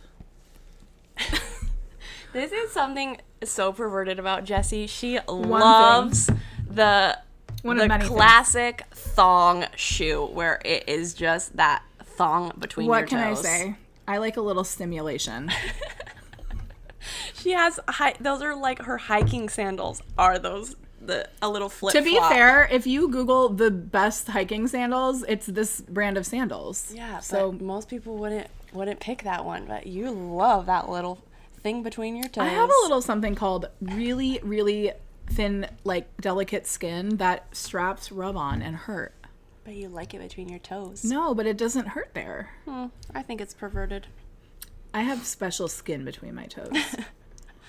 Okay, we are now in our wind down and our weaving in of loose ends. No, we're not. We're in our exaltations. Just kidding. We are in our exalting Does anybody in a want to wind down exalt way. anything today? Anyone? Yes. Anyone have any exaltations? If you want to exalt anything, let us know. And in the meantime, I'm going to tell you who I want to exalt. Yes. I want to exalt Barry for being good for once. Surprising. Lindy has a wild golden retriever dog who's like equal parts too smart and too not smart for It's his the own good. orange flavor of golden It is retriever. the Just so you auburn- know, the dark- auburn ones are the ones you need to The keep your dark eye out for. color and the sporting kind, not the show kind.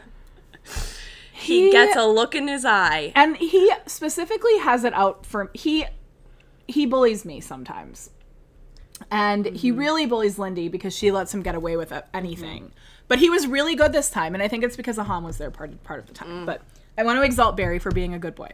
I also Good want job, to Barry. exalt Aham for cooking Lindy and I such a good steak Ooh, and yum. asparagus and mushrooms before he left for his duties. Thank you, It was so Aham. good. Thank you, Aham, for being such a good cook Yum. and for cooking for us.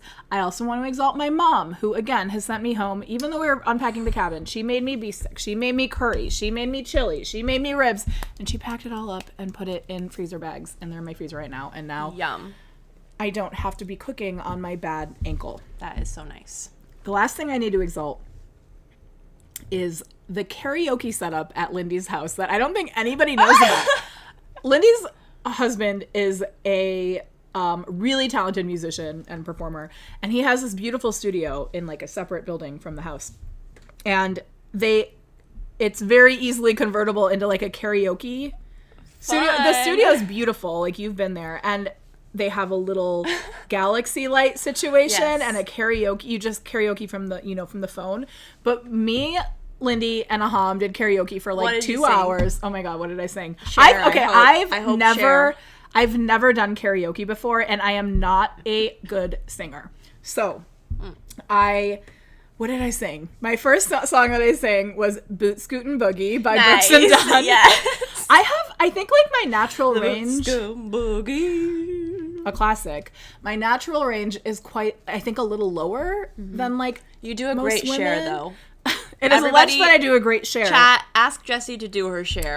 Unfortunately, my voice is broken. I can't. What else did I do? Rude. I did Bruce Springsteen Thunder Road, a song that I love. Nice. And Bruce The Springsteen's boss. register is about what I can sing at. Amazing. So, what else did I sing? I sang Without Me by Eminem. A word to which I know all the songs for no reason. Amazing. Yes. We we won't go into Lindy that. and I, we won't talk about Eminem this time. Specifically Or for ever. Park's sake. Never, we will never. Keep that private. The fourth song that I sang, I tried to sing.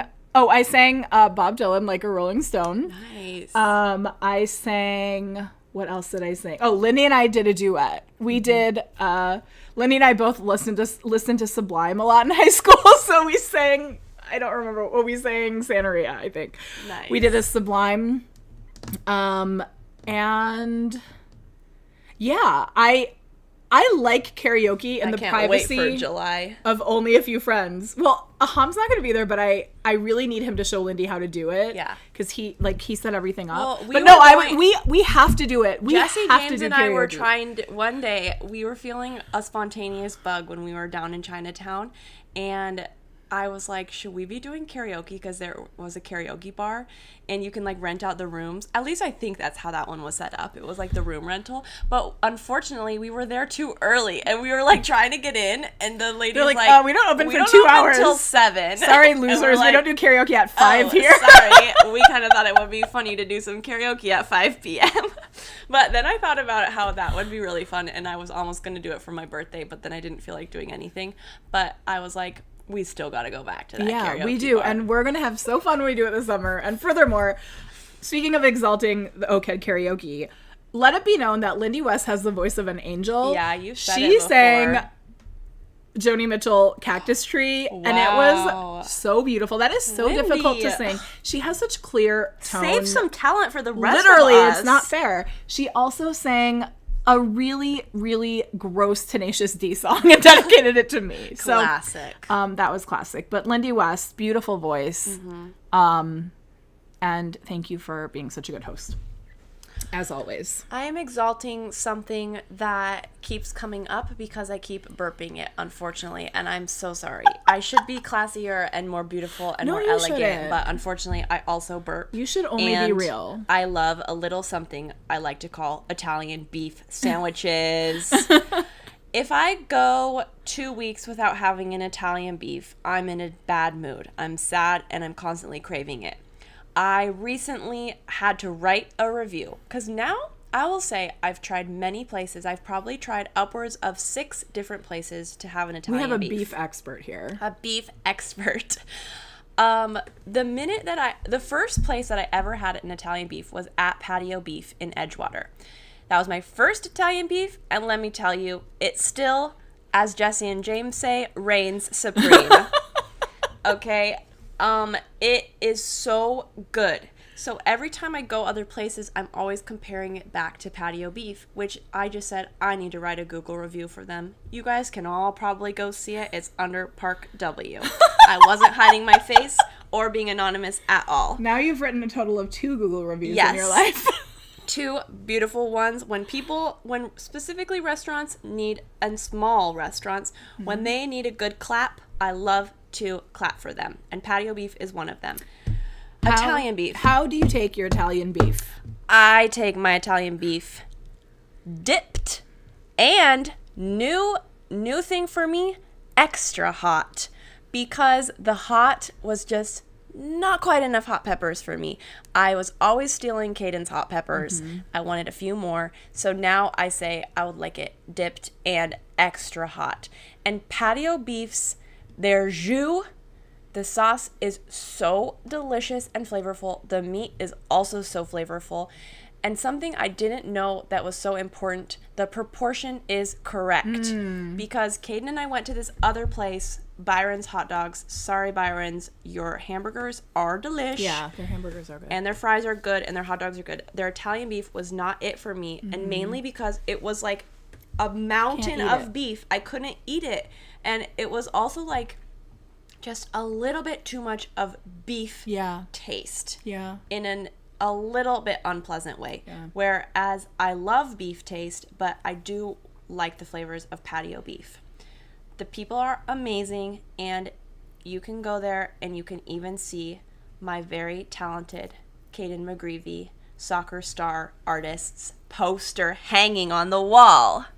Love that. Did you know it was going to be there? We knew that they were sponsors of Edgewater Castle, but we did not. We did know it was going to be there because it had been gifted by the club to patio beef in a frame. Because Caden did a poster that was like starring patio beef on it. Oh. And yeah, anyway, get an Italian beef. I had one today, and I'm burping it up. And it's delicious on the burp up. It's delicious. You don't love Italian beef. I don't hate one. It's just not my preferred method of delivering beef to my body. I will say though that something that isn't talked about enough is that the proportion and ease of eating of a sandwich is one of the 3 most important things about a sandwich. It's funny because it's true. That's why sandwiches were made. Yes. Like, you need to have the two bread to be able to eat it. The time or this. I feel like there's a period where people are just trying to make the most ridiculous sandwich possible, and that's not easy to eat. It defeats the point of having a sandwich. So anyway, I have a little bit of an issue in general with food that I can't control the wetness of. Yeah. I like to control the wetness of my food. and dipping the Italian beef on your own just doesn't give you the same effect, but then I don't want a dripping wet beef in my hands. So you do have to have a dripping wet beef. You have to have it soggy. The bottom's going to fall out of it. But let me tell you something. I can put that away in under probably 3 minutes. Park is a much faster eater than I am. 5 is probably my top that it's ever taken me, but usually it is 3 minutes flat. That sandwich is gone, and already I'm sad because my sandwich is gone, and that means I'm already planning my next time to get a patio beef Italian beef. Well, let's go to patio beef sometime, and I'll please. Let's all go to patio let you beef. know. Everybody come to patio beef. Meet us there. We can deliver beef into our bodies in the way that Park likes it. All right. This episode has been so long. Thank you for sticking with it. I knew it was going to be long, but also it's been fun. It has been fun, and I feel like it's been a lot of chit chat, and it's been, I don't know, it feels different than the other episodes, and I like it. Now we're officially in our wind down, weave and ends, which is, if there's anything, final things in the chat that you want to say. Oh, I wanted to share what people were exalting. A few people exalted. Let's share a few of your exaltations. I saw somebody was exalting the serotonin from their hike. Yeah, hiking. I love that. Arancini for dinner. Yum. I would like to exalt that. I would like to have that. I'm going to eat as soon as this ends. Maybe people are exalting us. Oh, thank you, Daniel Poppin. Yeah, thanks for your exaltations. Any other orders of business, let us know. We did post for our thumbnail already. We did post for our thumbnail. And then I wanted to do a little preview of what we're going to talk about next time, because there were some YouTube comments that I wanted to do segments for these, but we just didn't have time today. So we're not ignoring you. I am going to do a Jessie's sunglass showcase. Yes, this is going to be fun. Next week. Ugh. Not next month. I'm a little nervous for it. You're going to really give away all of your disguises, though. I will give away my disguises. I'm nervous for it because, sunglasses are one specific thing that I'm, a little bit, not a collector of, but I like fancy sunglasses. Yeah. And they're not, they're not. Well, it's an item that it's a luxury item. It's a luxury item that you invest in because also you really use them. Oh yes, and I use all of my sunglasses. I take good care of them, and you wear them maybe more than your regular. And glasses. Many of them are. Yeah, it's true. Many of them are prescriptions. So, not that I need to justify it, but they're not. I don't know. I always feel a little bit nervous about sharing things that are like expensive or whatever, because not everybody can, not everybody likes that, that type of stuff. And then I'm going to do a summer beauty favorites, because people ask a lot, like, what are the few things that you use in the summer, or what's on your skin or whatever. So, Coming next time. Which, speaking of, next show is weird, okay? Weird. Sorry. It's going to be on a Monday night. Yeah, we apologize. July and August advance. are horribly busy for both Park and I, so she's going to be gone, and I can't do it Basically before all then. of July. Yeah. And so it's going to be Monday, July 7th at same time, same place, 6:30 p.m., but on Monday. So get excited to start your week off right with a little knit nat and a little chit chat. If you can't make it, of course, you can watch the replay. That's that. Thank you all so much. Thank you so much. We love you so much. Wait, hold on. What? There is something I want to talk about. What? About the Please, Chit Chat hotline. tell I'm so us. sorry it's not in here. No. Have you looked at the voicemails for them? Yeah, I had to block There someone. was a creepy. We were getting the creepiest. I forgot to text you about it. I because listened to them at Lindy's I think we were house. both gone. Yes. I think it was the wrong number. You guys, it felt like somebody, it felt like something sneaky was going on, like a drug deal or something. A deal yeah. in the back alley, and he thought he was being tapped by the FBI or something, so he was like calling He kept calling the Chit Chat hotline, being like, I don't know what that means. He's like, who is this? Who is this? What phone number is this? And he called probably 7 times. 7 times before I finally could realize I could block him, because I kind of was like, babe, you need to know you're calling the wrong number, and it seems like you're in a crisis. And you need to go figure this out, because I feel like you're trying to get a hold of someone that is very important to you. And also maybe being chased by the feds. And like, maybe it was very weird. Maybe you're being chased by the feds. And also, I cannot stress enough, you are calling the Chit Chat hotline. And he was getting mad about the voice message. Yeah, He's like, what does Chit Chat hotline mean? As if he was expecting to hear the voices of 2 girlies. Yeah, I was like, it's us doing like, we are the ones being like, hi, you have reached the Chit Chat hotline. And he kept being like, what the bleep What does that is mean? the Chit Chat hotline? Like, I'm trying to reach you. You better answer. He was swearing. It was wild. He was getting like increasingly more agitated with each call. Yes, Danielle, I also thought maybe it was like a spoof like phone call, but no. It was like very serious. I thought maybe also at first it was like a spammy like robot something. They were like an AI voice, but then it was like a little bit too much. Yeah, James saying, imagine someone from our audience giving out that number to someone as a fake number. You're right. We should be playing the voicemails next episode, because maybe we can find one and play it for you. It was so scary. But also, what if that person knows us? I got a little bit freaked at first, and then I just got a little bit freaked for them, because I was like, you're in a crisis, and I'm so sorry, but the Knit Nat Chit Chat hotline. To be clear, it wasn't not a what mental you want. health crisis. It was a crisis in the proportions of like, he really needed to get a hold of somebody for some sort of scary business. The feds were after him. And the feds were after him, tracking him. Maybe the feds were pretending to be 2 girlies on a Knit Nat Chit Chat Maybe hotline. the feds are onto us. Not scary to think about. Hello, but I just fellow wanted kids. to talk about that, because I don't think we received any other Chit Chat hotline messages. No, this month, and I blocked, unfortunately. and we're never going to receive any more from that person, hopefully, because I did block them. He was a man with such a scary voice. It was very scary. I didn't like it. It was not the vibes we're going for I the Chit Chat heard them in Lindy's attic. Because they also were kind of like... Yeah, they were crackly and like breezy. It was At first so I weird. thought pocket dial, but then no. He was clearly talking to us and saying what... And he was getting more and more mad. Every time he had to listen to the Knit Nat Chit Chat voicemail, he was getting more and more mad. And the minute that he said the Chit Chat, that freaked me out. I know. I was like, don't say my name. I was yeah, please do not say our names.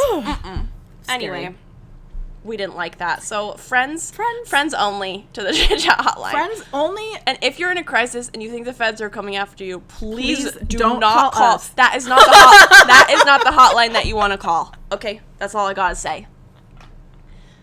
Yes, everybody's got to call this week to erase the crisis FBI creepy vibes. Please. protection spell over the Protection Chit Chat spell over hotline. the Chit Chat hotline. So And true, over babe. that man. I hope And you're over that doing- man. I hope God that bless you in your I journey. hope that no cop ever finds him. No. ACAB. And Protection. protection spell around all. Please stop calling us though. Please. Okay. Is that? Okay, that's on that note, that's the end of episode 4. I think that was a fun episode. Wait, let's get out our recorder and our melodica because we're gonna need to play it for that. I put my toot and tooter away. Too bad. I put my toot and tooter Now you away, have to too. watch me assemble my horn. Okay, we love you all, you guys. Let me assemble my horn as well. Because I kind of broke my horn a little bit. Oh, wait, how did it get fixed? Very impressive. A little horn assembly while we play out our outro. Who thinks that I Knits should by learn? Nayla says the moment we've been waiting for. Who thinks that I should join the Chicago Recorder Society? Me. I went and it was amazing. Okay, everybody. We're going to be... Wait, I need to fix my horn. This is going to be us accompanying the Knat Chit Chat outro music. Wait, we probably should say our stuff first and then we can go into our song, don't you think? Okay. Maybe Yeah. let's play a little bit first.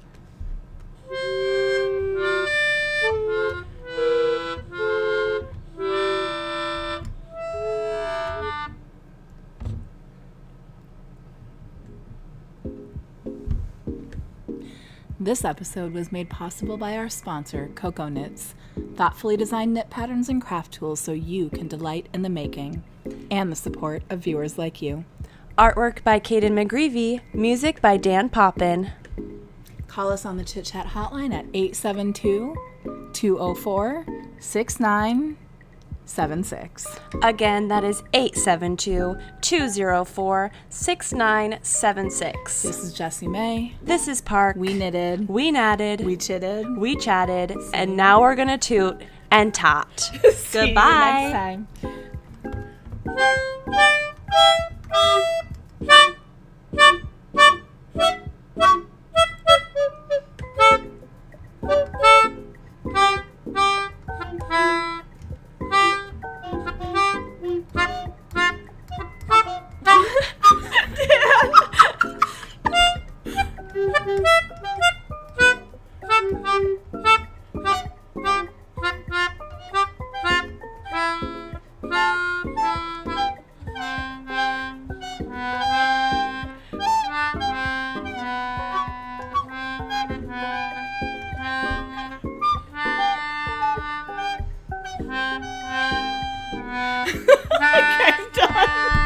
Love you guys. Love you. Bye-bye. Bye.